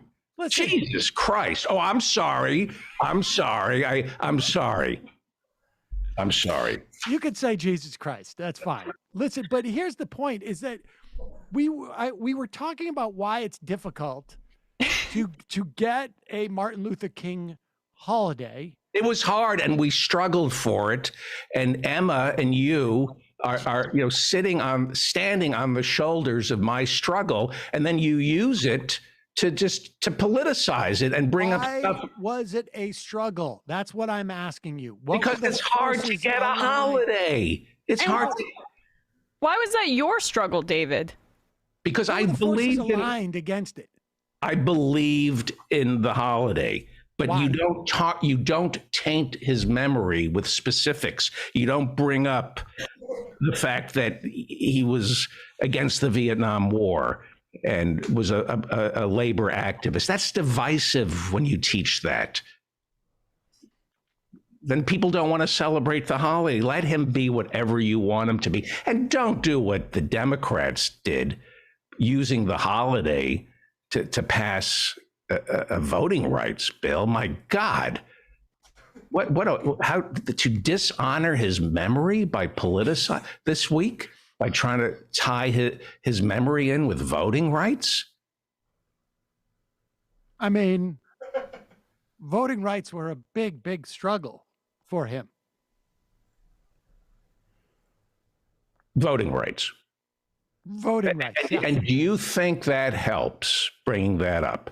So so you're saying you've poured over the FBI file on him, and you found out that he was for voting rights, and let's bring that up now. Well, that's not, you don't have to pour over the FBI files to know that he was maybe the largest advocate, single individual associated with the push for the Voting Rights Act? Yeah, because the FBI was tapping his phones, and this is stuff. This is politicizing it now, David. No. Up the FBI. Why am I bringing up the FBI? Yeah. Because you're using the files that they kept on him and violating his privacy. I think I got you cornered. What are you talking about? Why would you talk about things that the evil J. Edgar Hoover dug up on him about voting rights and being a labor organizer and thinking about the least among us? That's not how. That's private stuff. You know, he's got grandchildren who might listen to the show. They don't need to know this stuff. He was a flawed human being, just like every man. We all have compromise. The flaws are the support for voting rights and the labor activism. You know, Emma, it's compromise. You're saying it's compromise. Yes, and the FBI had no. The FBI had no the voting rights. You're saying was compromise. Yeah, the FBI had no business tapping his phone, taping his hotel room. When you get older, you will learn that human beings are flawed. And I have been in hotel rooms. Oh God. And I have said things that I didn't want other people to know. And for you now to take what I consider. Oh, wait. Like what? What have I said? Yeah. And was Meatloaf there? Yes, as a matter of fact. Because he was there when I lost my virginity. And of course. And how did you arrange well. that? How was that arranged? Was the fact that he was there coincidental to your loss of your Meatloaf? Circumstances. It's Mr. Loaf. Okay, Mr. Loaf. Was Mr. Loaf instrumental in the loss of your virginity, or was he incidental to the loss of your virginity? He just happened to be there. I went to one of his concerts. Okay. And I was a virgin, and I came backstage, and I said, "Mr. Loaf," and he said, "Call me Meat." Okay. Mr. Loaf is my father's name. Call me Meat, and my knees buckled, right. And he said, "You look like a virgin." And I said, yes, I'm 33 years old, and this is one of the things that... It was also your first concert. That was my first concert. Right. And it was great. And he said, a lot of men have lost their virginity listening to me. We'll get a hotel room. And he took me into a hotel room and helped me lose my virginity. And then I was ready for a woman. I don't know why. David, I really can't tell you how much I appreciate you coming on a day where you're obviously clearly in mourning. And you're going through a rough patch right now. And it is to have you come on in this time where you're this vulnerable. And, it must be nice to sit in your bubble while the Democratic Party, while Biden is just being dragged down by you whiny leftists who are. Wait, where's this coming from? And I'm a leftist, but I'm not whiny. I'm an adult, and you are dragging this man down, and you don't accept the world as it is. What are you talking about? We've been talking about Meatloaf and MLK for half an hour. Yeah, and you're dragging. I watched the show, Emma and Sam. Okay. And all you do is criticize Biden. It's all you do. And you lost. You lost. And now is the time for all good men to come to the aid of their party. You're dragging Biden down. Is that a quote? Is that all good men come to their party? Is that a quote? It's an MLK quote. Oh, I didn't even know. I believe it was. This lurch to the left that you insist upon is what's dragging Biden down. That's why his poll numbers are so horrible. That's why we lost in Virginia the $15 minimum wage, the PRO Act, the Green New Deal. forgiving student loans, the public option for Obamacare. That stuff is dragging Biden down. I see. I mean, I feel like you've changed your perspective suddenly on this whole thing. But so you're arguing that he moved too far to the left and that he's lurched. He's. I don't recognize the man, and weren't all the things that you just mentioned part of his campaign platform? Yes, and that's yes. Okay. And didn't he win the election with that platform? That he wanted those things. He wanted those things. Do you remember Playboy? Playboy magazine? Yeah, the centerfold would tell you her likes and dislikes, and then you would decide whether or not you wanted to dream about her. Sort of. So I'm not sure it was. Maybe I'll be right back. Her likes. Yeah, this is a good time for Emma maybe to step out. No, it's just you want to know likes and dislikes. It wasn't the likes and dislikes. That's how you vote. That's how you vote. But you're saying that he's for the $15 minimum wage. Okay, that he likes that, so I like him. He's for the PRO Act. I like him. But you said it was dragging him down. Because when maybe you haven't used a dating app, you find out what somebody likes and dislikes. That should be enough. If you like Verde, that's interesting. I like Aaron Copland. We can talk about opera, but I'm not going to say, oh, we have to go see this Aaron Copland concert. It's you want to know what these people like and dislike. Where did Emma go? Did she mad at me? She didn't. I think she didn't want to hear about the Playboy stuff. Was making her uncomfortable. Oh, I'm sorry. She had to run. She had to take a quick break. Sometimes it gets a little bit intense with you, and sometimes people need a break. All right. Why don't you give Joe Biden a break? I think we've been very fair to Joe Biden. Did you support Bernie? I did, yeah. So did I. I wanted Bernie. But now we need to get behind Biden because I feel like we did get behind Biden, and you're pushing him off a cliff but you're getting behind him and pushing him off a cliff. What do you mean get behind him? What cliff? You can't accept the results of 2020. I didn't want him, but I believe in the process. The process is I wanted Bernie, but in the primaries, Bernie started to win big, and Pete Buttigieg was winning big, and we all thought this is great. The system is working. The people are speaking, and then Barack Obama and Clyburn and Tom Perez, the head of the DNC, they got to speak, and they said, no, it's going to be Biden, even though he was in last place. And to me, that was an inspiration that we should have embraced. The right man for the right time. Beto, Klobuchar, they endorsed Joe Biden, and Buttigieg, even though he had more delegates than Joe, he dropped out and got behind him. And I thought only in America is there this kind of upward mobility where a man, no delegates, was given is the front runner. Got a helping hand, and he became president of the United States. They gave him a helping hand. He had everything against him. Isn't that an inspiration, Emma?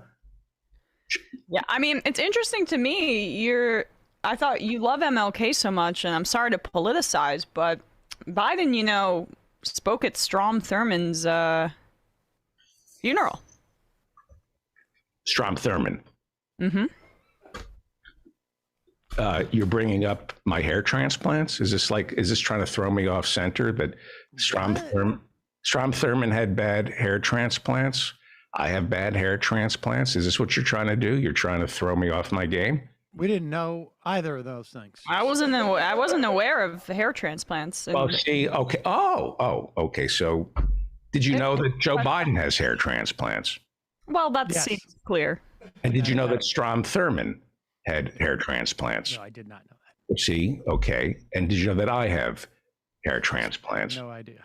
And did you know that? You know how you drive a Corvette, and you see another Corvette driver on the street, so you honk at them? I've never had that experience. Yeah. Well, men who you have do with yachts, right? Like with boats too, with yachts. Yes, You're just like, exactly. hey, right? Yeah. No, of course. Yeah, and so men with hair transplants, there's a bond, and that's why he spoke at Strom Thurmond's funeral. And how come you did not? And that's Joe Buck, coincidentally. Joe Buck, yes. He did not have a good experience with his hair transplant. Why are you bringing this up? Why are you trying to throw me off my game? David, we really do have to say goodbye now. You guys. Listen, I again wanted to say, without you picking another random topic to attack us with, I appreciate you coming on this day that's very difficult in the wake of Meatloaf's passing away at such a vibrant time in his life. Yes. I have to go lift weights now. All right. Because I'm going to be one of the pallbearers at Meatloaf's funeral. David Feldman, always a pleasure. Thank you so much.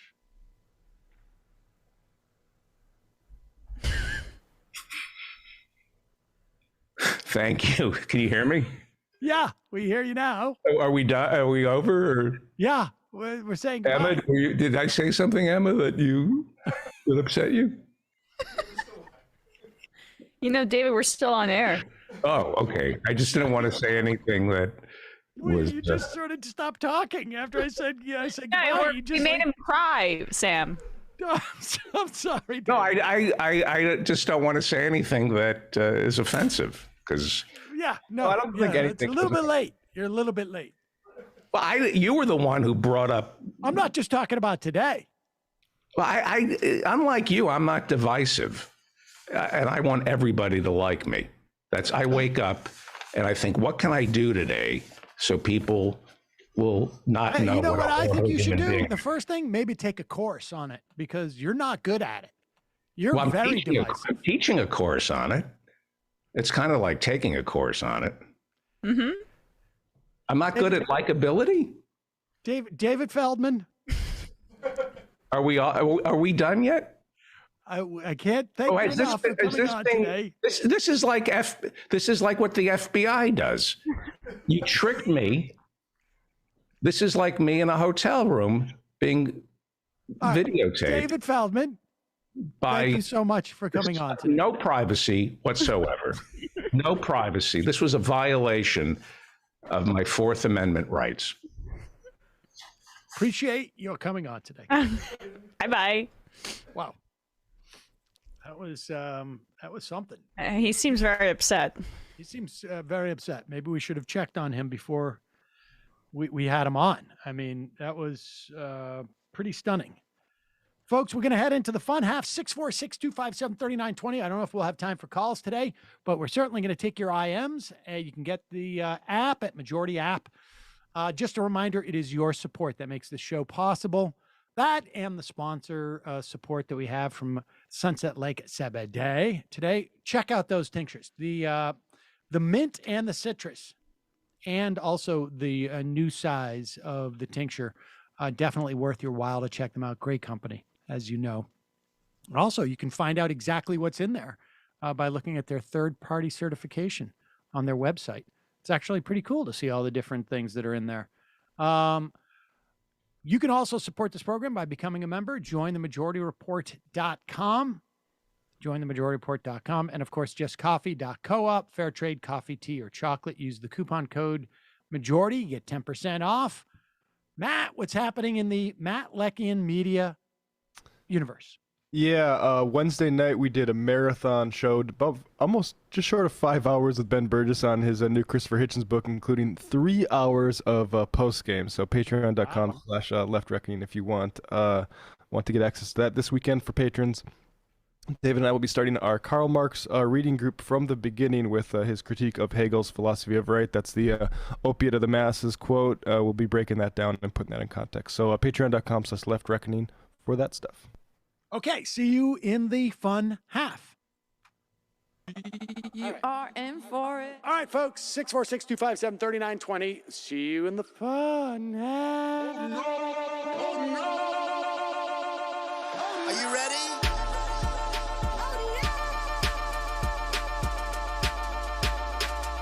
Who sent us this?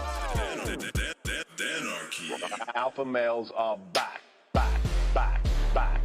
Boy is back. And the alpha males are back. Just as delicious as you could imagine. And the alpha males are back. Boy is back. And the alpha males are back. Just want to degrade the white man. Alpha males are back. I take all of it to my throat. Alpha males are back. Snowflake says what? The alpha males are back. You are a madman. And the alpha males are back. Oh no, Sam Seder! What a fucking nightmare! Bring back DJ. Yeah, or a couple of them. Just put them in rotation. DJ Danner. Well, the problem with those is they're like 45 seconds long, so I don't know if they're enough of a break. That's fucking nonsense. You see white people doing drugs, they look worse than normal white people, and all white people look disgusting. And the alpha males. Psych. Fuck them. Snowflake says what?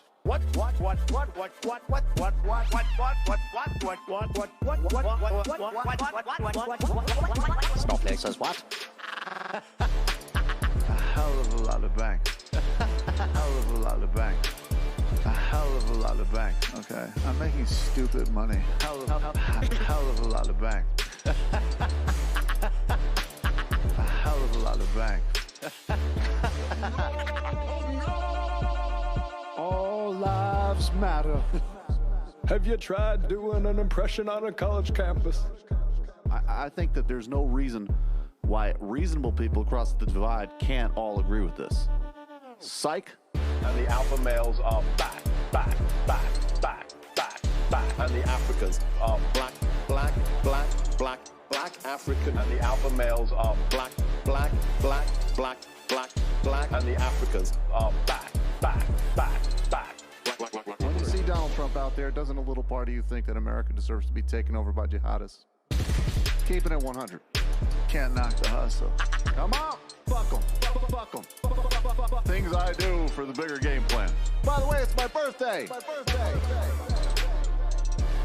Happy birthday to me, Jew boy. I have a thought experiment for you. And the alpha males are back. Africans are black. Alpha males are black. Africans are back. Come on. Come on. Someone needs to pay the price for blasphemy around here. I am a total pussy.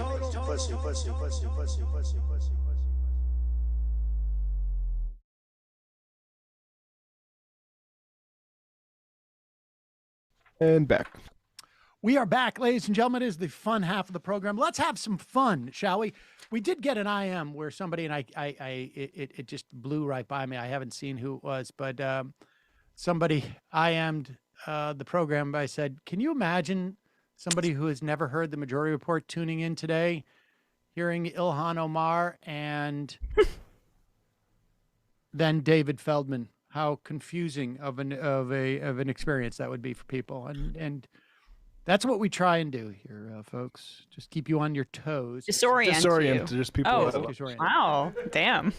Mad now. That's in that rule. We are in. You guys like this.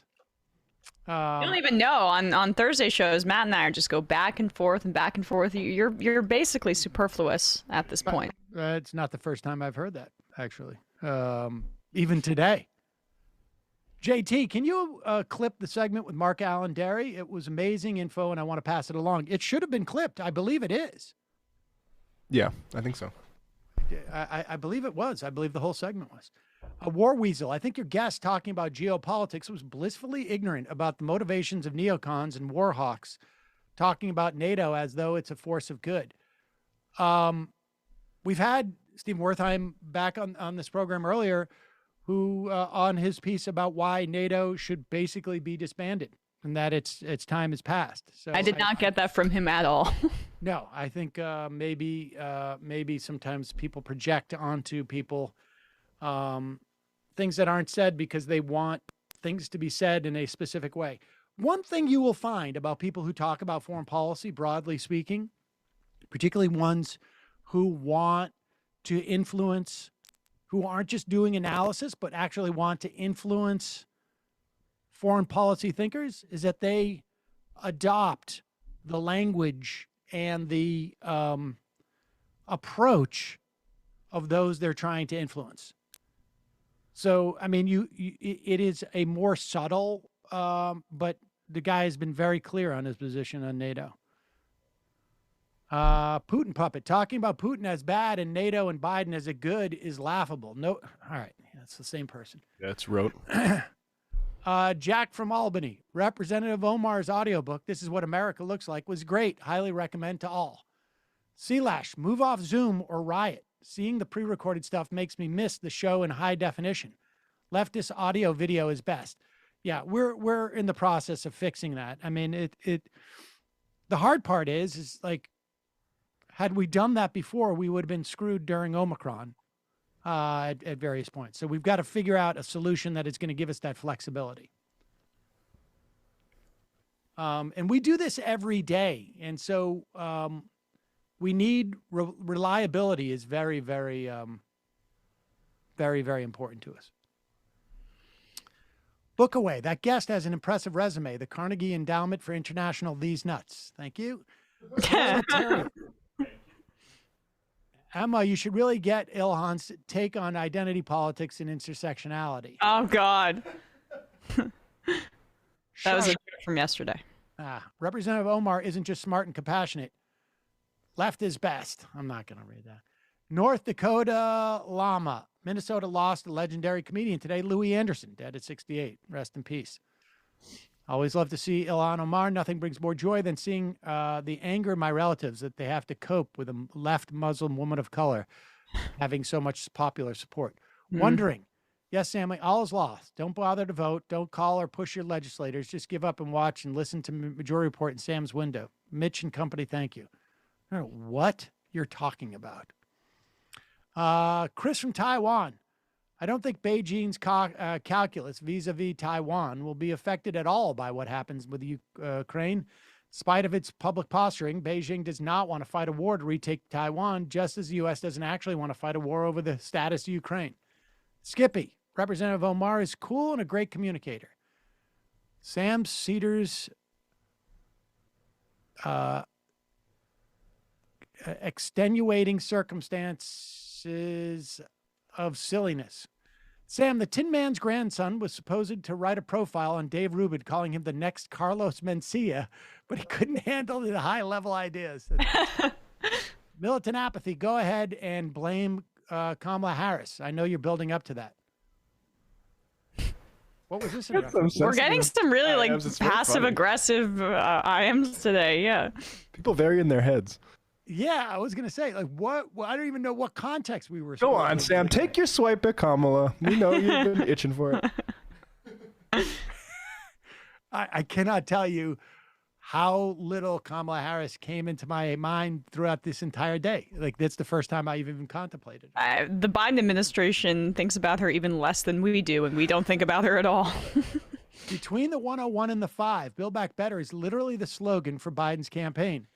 The fact that lots of Dems thought we would be happy with the infrastructure portion and thus forget about failing to pass the titular portion named after his damn slogan is the most moronic judgment I've ever seen.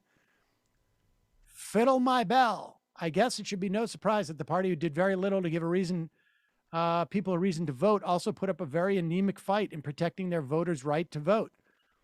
Darren V. With the free rapid antigen test being delivered by the U.S. Postal Service, I feel like it's more important than ever to oust DeJoy and stop cutting down the U.S. Postal Service's processing capacity. Should members of Congress block any appointees to the U.S. Board of Governors who are not likely to remove DeJoy? I mean, I don't know how you make that assessment. My understanding is that everybody assumes that they're going to remove him, but I don't know. All right, let's. This is pretty funny. I think there's a decent, valid criticism of Joe Biden having lost a step or two.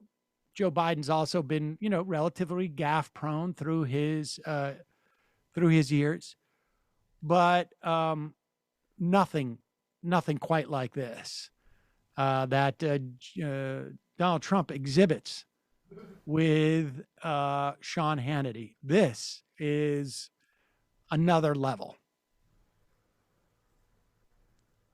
70,000 cars or trucks, and it's just a very, very sad time for our country. When you say you want him to do well, that's a rare statement from anybody in politics. It's secretly, deep down inside, you know what? They don't want the other side to do well because they don't believe their philosophy will work. I want America to do well. I really do, with all my heart. And the only way that I see that he could change course is, as the Wall Street Journal pointed out today, rightly so, there's no course correction with him. He seems locked into every one of these failed policies. So, you keep banging your head against the wall. Why would you expect a different result? So we would have had the wall completed in 3 weeks. It was largely completed. We did almost 500 miles of wall and the southern border. It was really working. It really had an impact. And we were working along with Mexico and Guatemala, Honduras. We were El Salvador, all of these countries we were working. I stopped paying them because of the fact they were treating us so badly with the caravans. They were putting criminals, emptying their jails into our country. We stopped, and they stopped 100%. So we had the most secure border we've ever had, and that includes not only people and the wrong people coming in, it also includes drugs. We had the lowest number in 40 years in terms of drugs coming in. People couldn't believe what was going on. Hannity? Like, and they then, clipped away from Hannity. It's all gone in one instant. And at first I thought it was gross incompetence, but now it's incompetent policy. They really want to have an open border. And I still look at it with amazement. And this week, as you probably read, 121 different countries poured into our country, and we have no idea who these people are. So you look at that, and you look at the other things that are happening, what's going on. We're disrespected all over the world. And don't forget, President Xi of China, Putin, Kim Jong-un, Iran, all of these people, these leaders are watching. And when they watch our border, and when they watch, maybe worse, I think it was the most embarrassing day ever. But as I say, what happened in Afghanistan, the way we got out, it looked like a surrender. They look at that, and all of a sudden, they have great bravery. So now you have a problem in Ukraine, which you would have never had under my administration. You have a big problem. You watch after the Olympics, you have a big problem with Taiwan. To be clear, I just want, in case people missed it, Hannity was talking about Biden, and he says, you keep banging your head against a wall. Why would you expect a different result? And like a hypnotic trigger, like if you see a hypnotist in Vegas or something, and they're like, when you say orange, drop your pants, right? When I say orange, drop your pants. So Hannity said wall, and then Trump did a long diatribe about the wall. And like, it's like he thinks periods in sentences are weakness because it's just all drawn out. It's like telephone, right? You have many miles to go before. Well, nobody knows that reference. No. I think it's just like he wasn't listening to anything that Hannity was saying.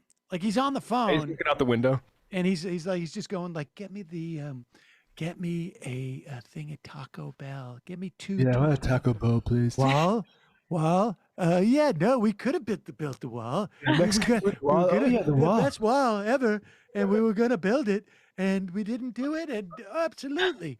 And meanwhile, Hannity, is sitting there, and he's just going like, don't cut back to me, because he's just going. You hear him shuffling his papers. He's like, did I ask about the wall? Like, what's my next question about the wall so I can keep on track? My next question was about the wall. What am I going to ask now? Because he was going to go. Speaking of walls, The wall? Do you say the wall again? Let me go through that again. We had 121 countries come into our country last year. Yeah, it's That's like too many. Yeah, does Biden have the space to enact his agenda? Oh, space. Yeah, we did the Space Force. Everyone loved that. We really locked things down up there. Yeah, it's like he also is. It's like there's this Pavlov's dog quality to it too, right? Where like he has these specific trigger words, and then that's when he knows to go off about the things that he's comfortable with. I'm not worried about going to jail at Georgia, or I'm not worried about Trump at all about it with the wall. We should have built the wall. We could have built the wall. We could have had a great wall. The wall had been done. We could have had a great wall. And China is a great wall. Why couldn't we? We could have a great wall. Unbelievable. There really is a question. I saw some people making a big deal about Ann Coulter coming out, and some polling that showed like only 36% of Republicans support Donald Trump. 65% don't want him to be president again. I got news for you. That's almost the identical polling in 2015. It matters nothing right now. Nothing. And Ann Coulter coming out with didn't she just, she wrote a book about In Trump We Trust, and now she comes out with another book like, oh wow, her latest cash grabbing enterprise. I don't think it necessarily connects with the American people's desires. She fell out of favor with him, or vice versa, in 2018. I mean, now she's just trying to make it lucrative. Old news. And the other thing about this too, about like Trump's cognitive decline, which seems obvious too, just as same with Biden's. Like, I don't want to speculate, but at least Biden's getting that, doctor feel. What don't they give at the White House this cocktail of vitamins that they get every day? I mean, I think that was fairly well documented. It's showing a little bit that Trump's lacking his. Oh, I get it. I'll be fine. Well, he's got that. He's got that on lock, I would guess. Should we do? Let's do this, Laura Ingraham. There is more tests coming out on a daily basis. More reports, I should say. Studies, data that show conclusively that the vaccine provides protection in most people from getting Omicron. It provides not total protection. Some people it's 30%. Some people it's 40 or 50, 60, 70% protection from getting it. So it adds to your immune system in that way. It also shows definitively that if you've been vaccinated and particularly boosted, that your chances diminish greatly of being hospitalized and of dying from Omicron and past variants. So we know this, and yet there's there's multiple news operations that are dedicated to obscuring the reality of that medical reality. Let's play Laura Ingraham. Before we go, it's time for another edition of what? Positively Boosted. Positively Boosted.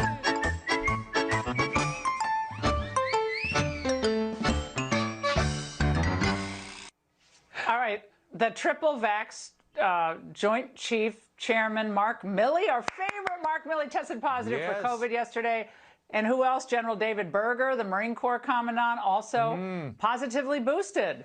Well, Laura, the Positively Boosted Club has now reached the Vatican. The Holy See's boosted Secretary of State, Cardinal Pietro Parolin, who just dropped a vaccine mandate on Vatican employees, firing many of them.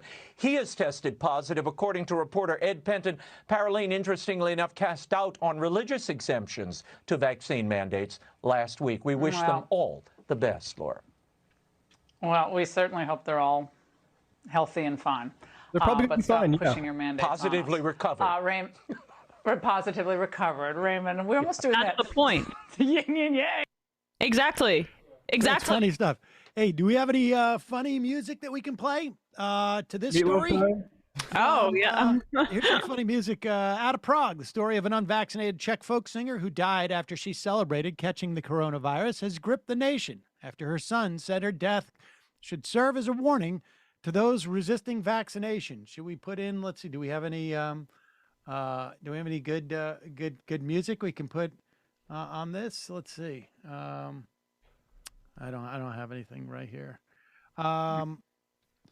Soon after the singer, Hannah Horka, died on Sunday, her bereaved son, Jack Reck, poured his heart out on social media and to Czech news outlets, offering both a plea for people to be vaccinated and a warning against taking the virus lightly.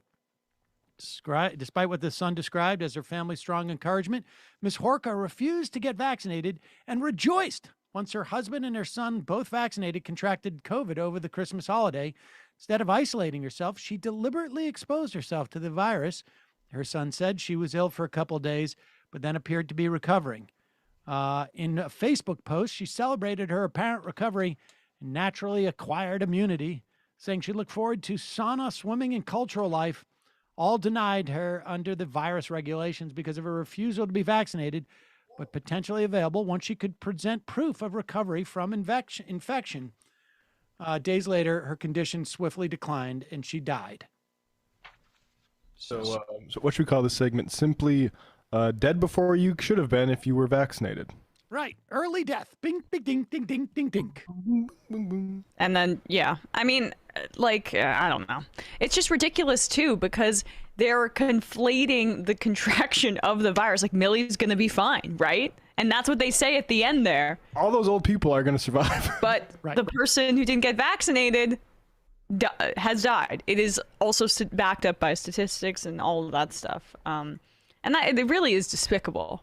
Like, it's not about contracting COVID. It's about mitigating its effects. And we should also say that it does have an impact on contracting it too. Yep. You might get it, but you might not. And also, all of these people in government that contracted it after getting a booster, they probably got boosted September, October, because they were some of the earliest people to get vaccinated as well. So their immunity's down, and they'll likely have to get boosted again. It's not hard to figure out. Let's go back to talking about Joe Biden had a speech the other day talking about voting rights, and we know that the Supreme Court rolled back voting protections under the Voting Rights Act. And in fact, even some states who responded to that rollback were stopped. They no longer had to have pre-clearance, were stopped because their new redistricting was racist. Others, it's much harder to prove. And so we know the implications of rolling back the Voting Rights Act. Yet, to talk about that, it is amazing how successful the Republicans are at filling a vacuum and at really some type of jujitsu. Here's Tucker Carlson. It's clip number 4, talking about the first year of the Biden-Harris administration and Biden's or addressing the question of voting rights. So Biden's a full year into his presidency as of today. He's not doing well. He knows that. So he's going full insurrectionist. He's questioning the legitimacy of the upcoming midterms. He wants to stop the steal. Here he was at his press conference yesterday, sowing doubts about our democracy. Speaking of voting rights legislation, if this isn't passed, do you still believe the upcoming election will be fairly conducted and its results will be legitimate? Well, it all depends on whether or not we're able to make the case to the American people that some of this is being set up to try to alter the outcome of the election. Kamala Harris asked about this today, too. We're not going to show you the clip. You can look it up. It turns out she's an election truther, too. She doesn't think it's on the level. She thinks elections are being stolen. That's kind of a common view in Congress. Here's Jim Clyburn from South Carolina. Are you concerned that without these voting rights bills, the election results won't be legitimate? I'm absolutely concerned about that. Questioning the legitimacy of our election, doing the bidding of Putin. Where's Liz Cheney? She is always on the hunt for insurrectionists undermining democracy. I mean, it's just hanging out there. And that is the problem with failing to get this stuff through the Senate. It is the failure of Democrats to have passed this stuff, when they had the opportunities. I don't really know, actually, if they had the majorities since the voting rights had been struck down where they could do that. But the Republicans are good at this. They're good at filling these vacuums. Muddying the waters by claiming hypocrisy so that the entire conversation, which the only legitimate side is the one on the Democrat side here in terms of expanding voting protections, then it makes it all seem, at least it makes the sorry? He said, she said. And it just makes it like it's like just a political football all of a sudden. I mean, I don't know why Tucker's so dismissive, because I just listened to a guy like that say, in case you haven't noticed, it's hard to trust anything you hear right now. We've heard you. We're grateful that you trust us. And that's what he said after Trump lost the election, and Tucker couldn't be just clear about that. So it's interesting which concerns about election integrity are ones you need to put on your serious face and look very concerned about, and which are just you just chuckle about. I mean, this is it is a problem. I can understand the deployment of this rhetoric to get people out to vote, to use it as a get out the vote issue. I just don't understand, Biden's deployment of it. At one point, how does he not have a sense of what Manchin is willing or not willing to do at this point? I don't know. I mean, it is really, really frustrating and stunning. There seems to be very little coordination and strategy. It's amazing. It's amazing. And I will say this, that, you see the polling that is out there. I brought this up before, where people want the Biden administration to deal with inflation as opposed to passing the Build Back Better, and that is just a failure of letting people know what's in it, and a failure of capturing the momentum in the moment where striking while the iron is hot, thinking that bipartisanship has any value to any cohort of voters out there. They have just left themselves completely. They have been neither fish nor fowl, and everything that's happening with the January 6th committee and all of these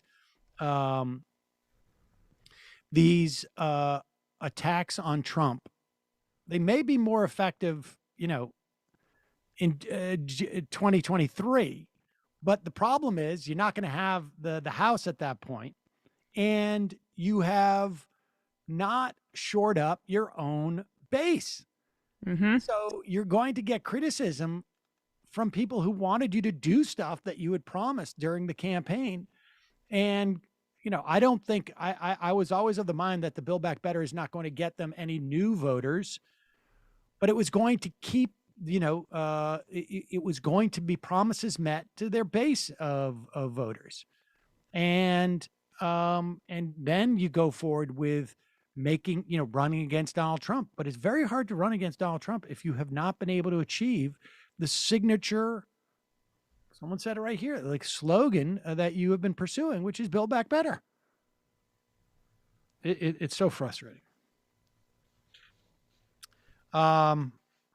Which one of these Greg Kellys should we do? We also sent a few, I sent that Charlie Kirk thing a little bit late if you wanted to do that, but we can do Greg Kelly too. Which one do you think? 6? Number 9 is pretty funny. If we don't just do a funnier one, then let's do more. 9. This is from Monday. Greg Kelly, very, very upset about what's happening with our food supply in this country. This is the guy from Newsmax. So I noticed something. They canceled, everybody, all of the people of color who were food icons, and they kept all the white ones. Literally, all of the people of color are gone. Shall we go through it? KFC, the Colonel, he is alive and well. The Burger King still exists. There he is. Wendy's, that's a little girl. Yep, she's there. The Quaker Oats guy happens to be white, happens to be Oh my still God, in stop it business. for pause for a Chef second. Boyardee. Who is, like, I love the dramatic zooms. Someone went, triple speed on the Ken Burns into the faces of these people, but keep going. It's just, I have to point out the editorial or the editing choice here. Ravioli, he's there. Again. Keebler, Ernie Keebler, the little guy on the cookie, he's there. How about Brawny? Long time ago, they took half of his face out of the picture, but you can see he's a white man. Did you know Morton Salt? Yes, white woman, no problem. I, by the way, have no problem with this. I want all food icons to be utilized. Newman, Paul Newman is still on his salad dressing. Good for him. He started the company. May he rest in peace. Orville Redenbacher is still there. Sun-Made Raisin Lady is still there, I think. Yes, she is. Little Debbie, thank goodness they're not getting rid of her or her cakes. Gerber Baby is still there. You notice anything? They got rid of the black ones. They're keeping the white ones. Uncle Sam. You can't mess with Uncle Sam, although I don't see him very much these days. Mr. Clean. Mr. Clean is out there, but let's face it, his ethnicity and a lot about Mr. Clean is a little bit ambiguous. Let's face it. Why does he sound He sounds he was bummed. disappointed. He was bummed. He was like, wait, maybe we should include him, Mr. Clean.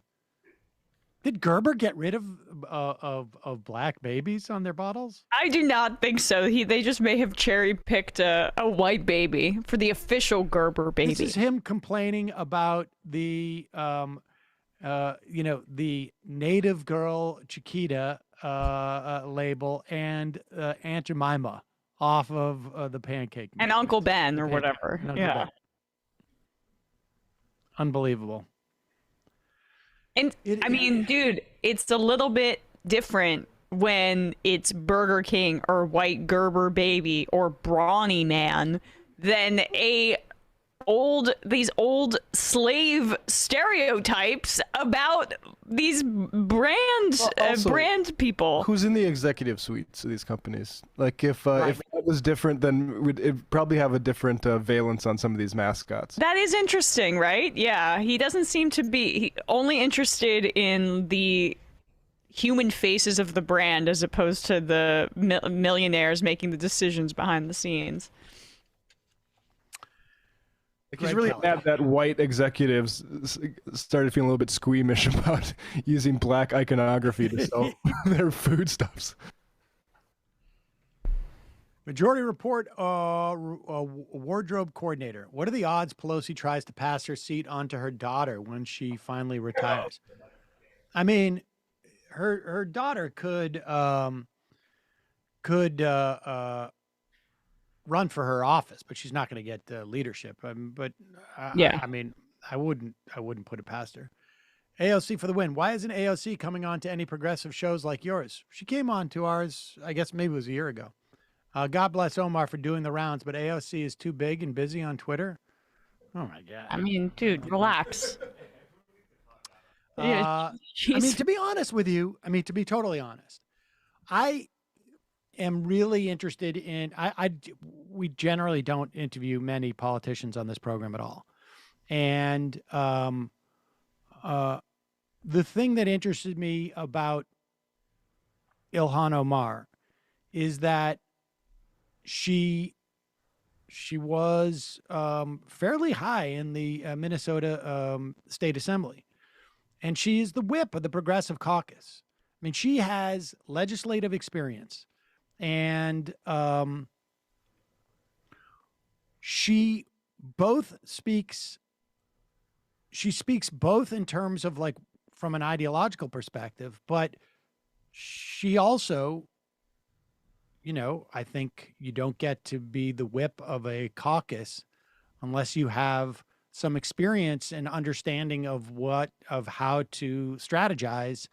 And she had a lot of experience in the Minnesota State House.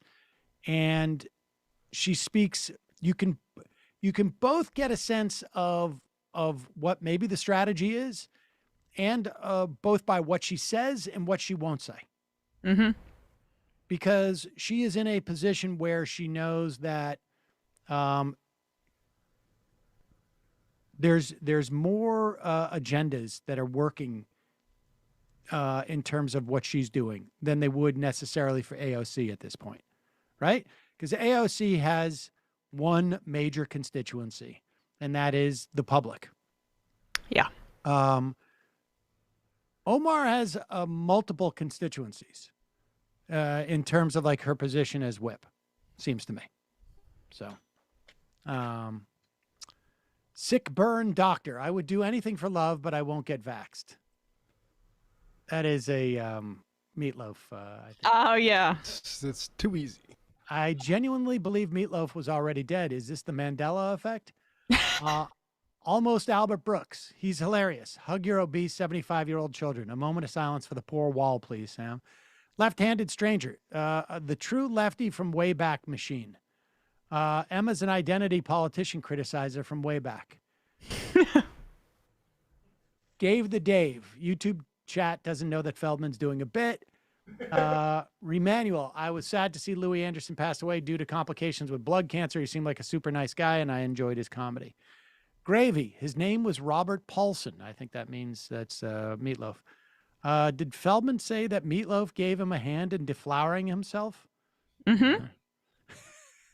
He did.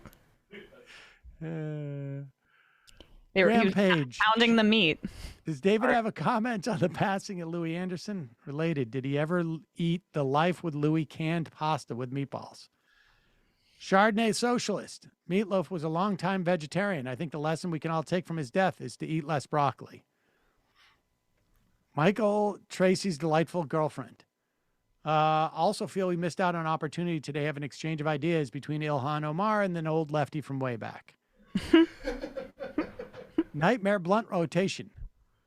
Can't believe Sam violated Meatloaf and MLK's HIPAA rights. Stop politicizing politics. Balloon not. Oh, God. I'm all for making fun of anti-vaxxers, says #gamergirl, but the fat shaming by Feldman in this segment's a little egregious and taking it too far. Kid tested Politburo. The randomness of Meatloaf's death due to COVID deserves suspicion and investigation by two American heroes, Matlock and Jessica Fletcher. Okay. These IMs are all over the place today. Elon Orgasm. Wouldn't ending the filibuster allow people to actually see and feel how the different parties' policies affect them instead of just feeling the gridlock and a half measures? Absolutely. Absolutely. I mean, it would be more democratic, small d, and would have that effect because of that. Mercedes, I wrote in yesterday about the teachers at my sister's school thinking they will eventually all get COVID and want to clear something up. Matt said something like they all sound like fearmonger down there. I don't think the teachers are wanting or waiting to get COVID. I think it's more their feeling that the school, city, and the state is letting them down. To touch on the testing point that I made, they are not taking tests every single day. They're just retaking the test to get more accurate result. And they have waited 4 to 5 days with no results. It's just wild to see teachers and students trying to navigate teaching learning during a pandemic 3 years in. Also, I want to bring up that Pelosi endorsed Texas 28 Representative Henry Cuellar over Cisneros in 2019. Mm-hmm. Exactly. Yes, absolutely true. Let me just explain my joke when I said they sound fearmonger. That was me doing a Jimmy Dore impression because that's what he told the Chicago teachers when they said, oh, actually, we need a little bit of help here and maybe a pause because we're all sick. He was being sarcastic. I got a text from my daughter. She's at school. She getting PCR tested at school. And she writes, they stick it in your nose for 5 seconds, by the way. Less, maybe. I can try getting it, but they don't want positive cases. Mm. She said they tested her for 4 seconds. You're supposed to wrap it around each nostril. 1, 2, 3, 4, 5. It has nothing to do with time.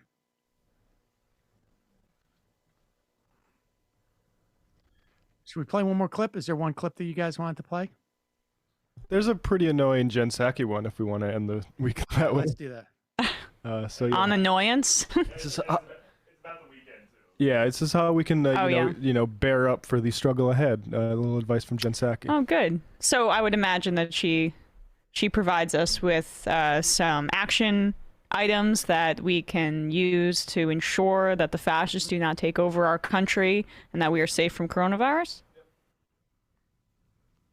So my advice to everyone out there who's frustrated, sad, angry, pissed off, feel those emotions, go to a kickboxing class, have a margarita, do whatever you need to do this weekend, and then wake up on Monday morning, we got to keep fighting. And what that means, Lindsay, is we have to keep talking to members about federal legislation. That's essential. That's something that can be permanent, that can make sure people's rights are protected. But we also need to make sure people are educated in states across the country about what their rights are, how they can vote, when they can vote, how to request an absentee ballot. There's a lot we need to do on that front, and that's going to rely on the energy and the anger of that activism as well.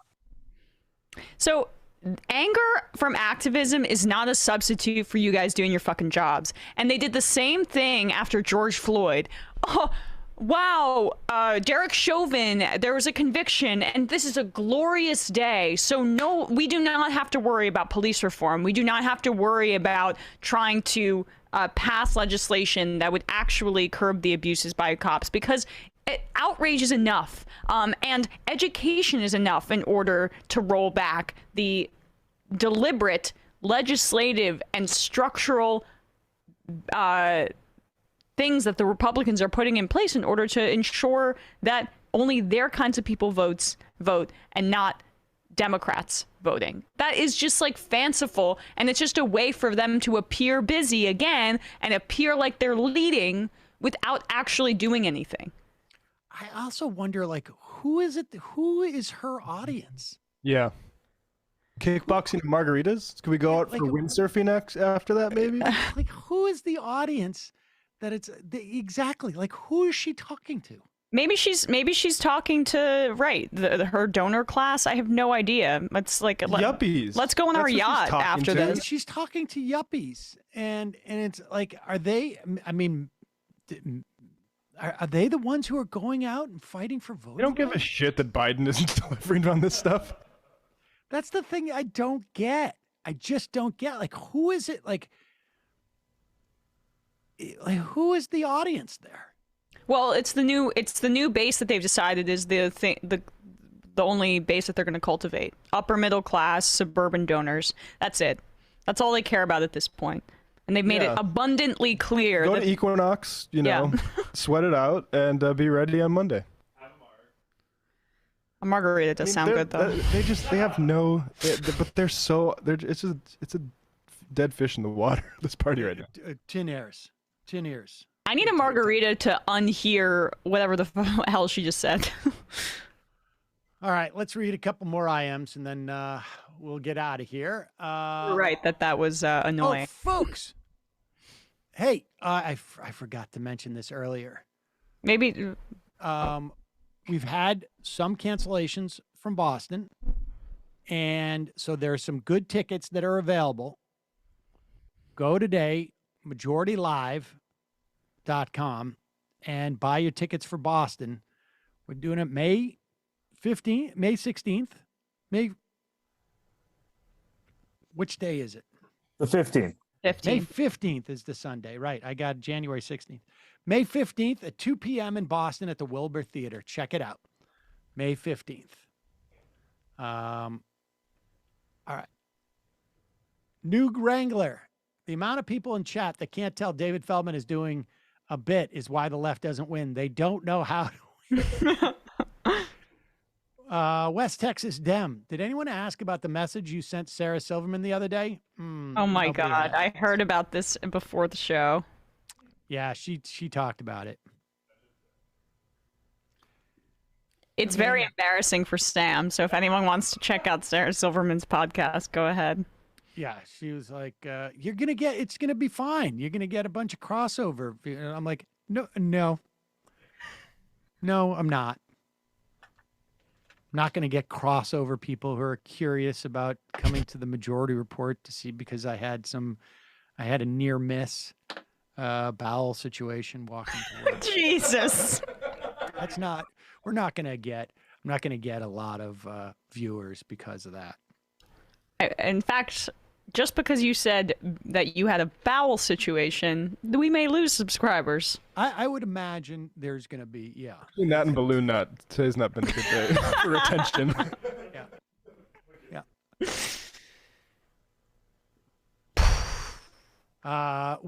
Will from Indiana, 100% not baby leftist David Feldman in mourning, and Joe Schoen to the New York Giants. Joe Shane. All is right with Sam and Emma, therefore the world. Just a side note, I finally finished catching up with Succession. So, Emma, your plea to me to keep watching worked. L to the OG, left is best. Oh, no. I'm so glad you finished. The final 2 episodes of that show were, like, wild. Amazing. Leach, thanks for having my Representative Ilhan Omar on today. She's such an inspiration, widely popular here in the Minnesota 5th District among voters, no matter what rural Minnesotans or out-of-staters say. Do we mention that the FTC dropped the investigation into it? The right-wingers were trying to say that she had transferred money illegally to somebody, and completely dismissed. Empty vessel machine. Don't antigen tests not even pick up Omicron? No, that's not true. Just vote. We're wind babies. All antigen tests don't pick up Omicron. That's not true. Thames Darwin. Sam showing his age and mine with the stealth Charles Bronson reference. Thank you, Thames Darwin. Rory Gatto. Does the old Nazi Barbie show all the unvaccinated people who die?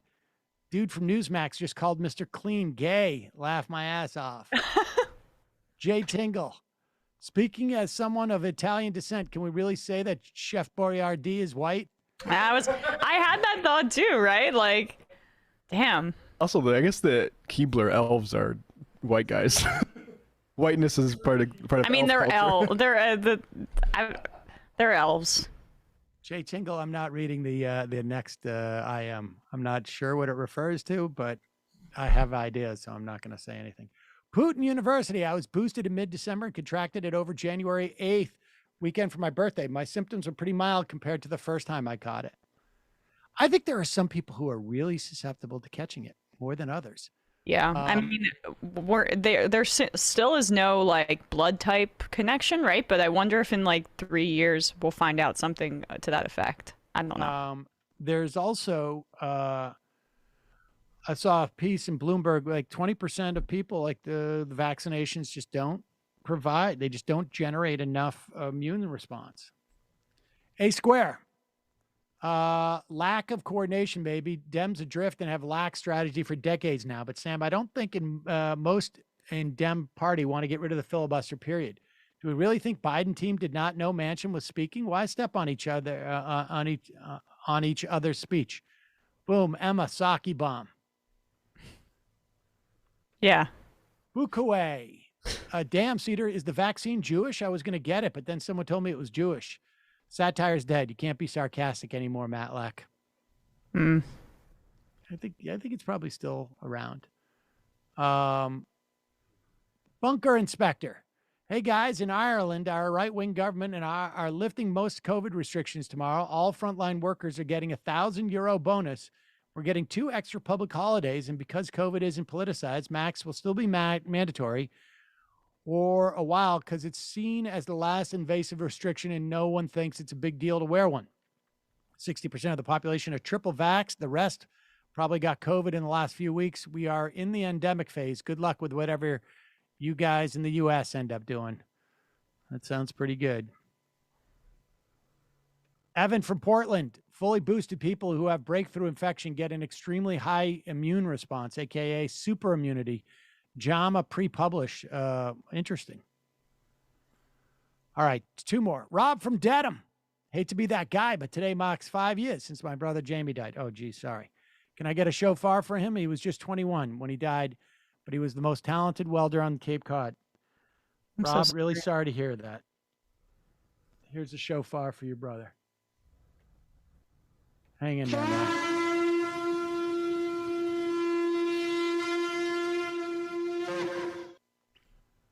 Okay, two more.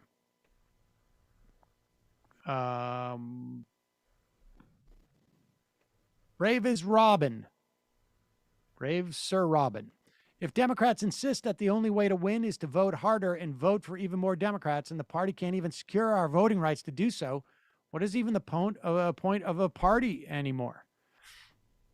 I mean, it's going to take a while, I think, before we get decent Democrats. And, you know, Omar had a good a point where she's like, you know, don't get too attached to the ideology of somebody, because people change on some level. I mean, and I think she's probably seen that amongst some of her colleagues. Well, she said she had.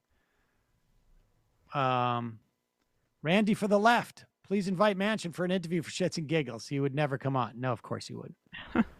He went on TYT one time. Huh? He went on TYT one time. Yeah. He called Jank Sink like 60 times in a row. Yeah. He won't come on this program, I can assure you. The final I am of the week.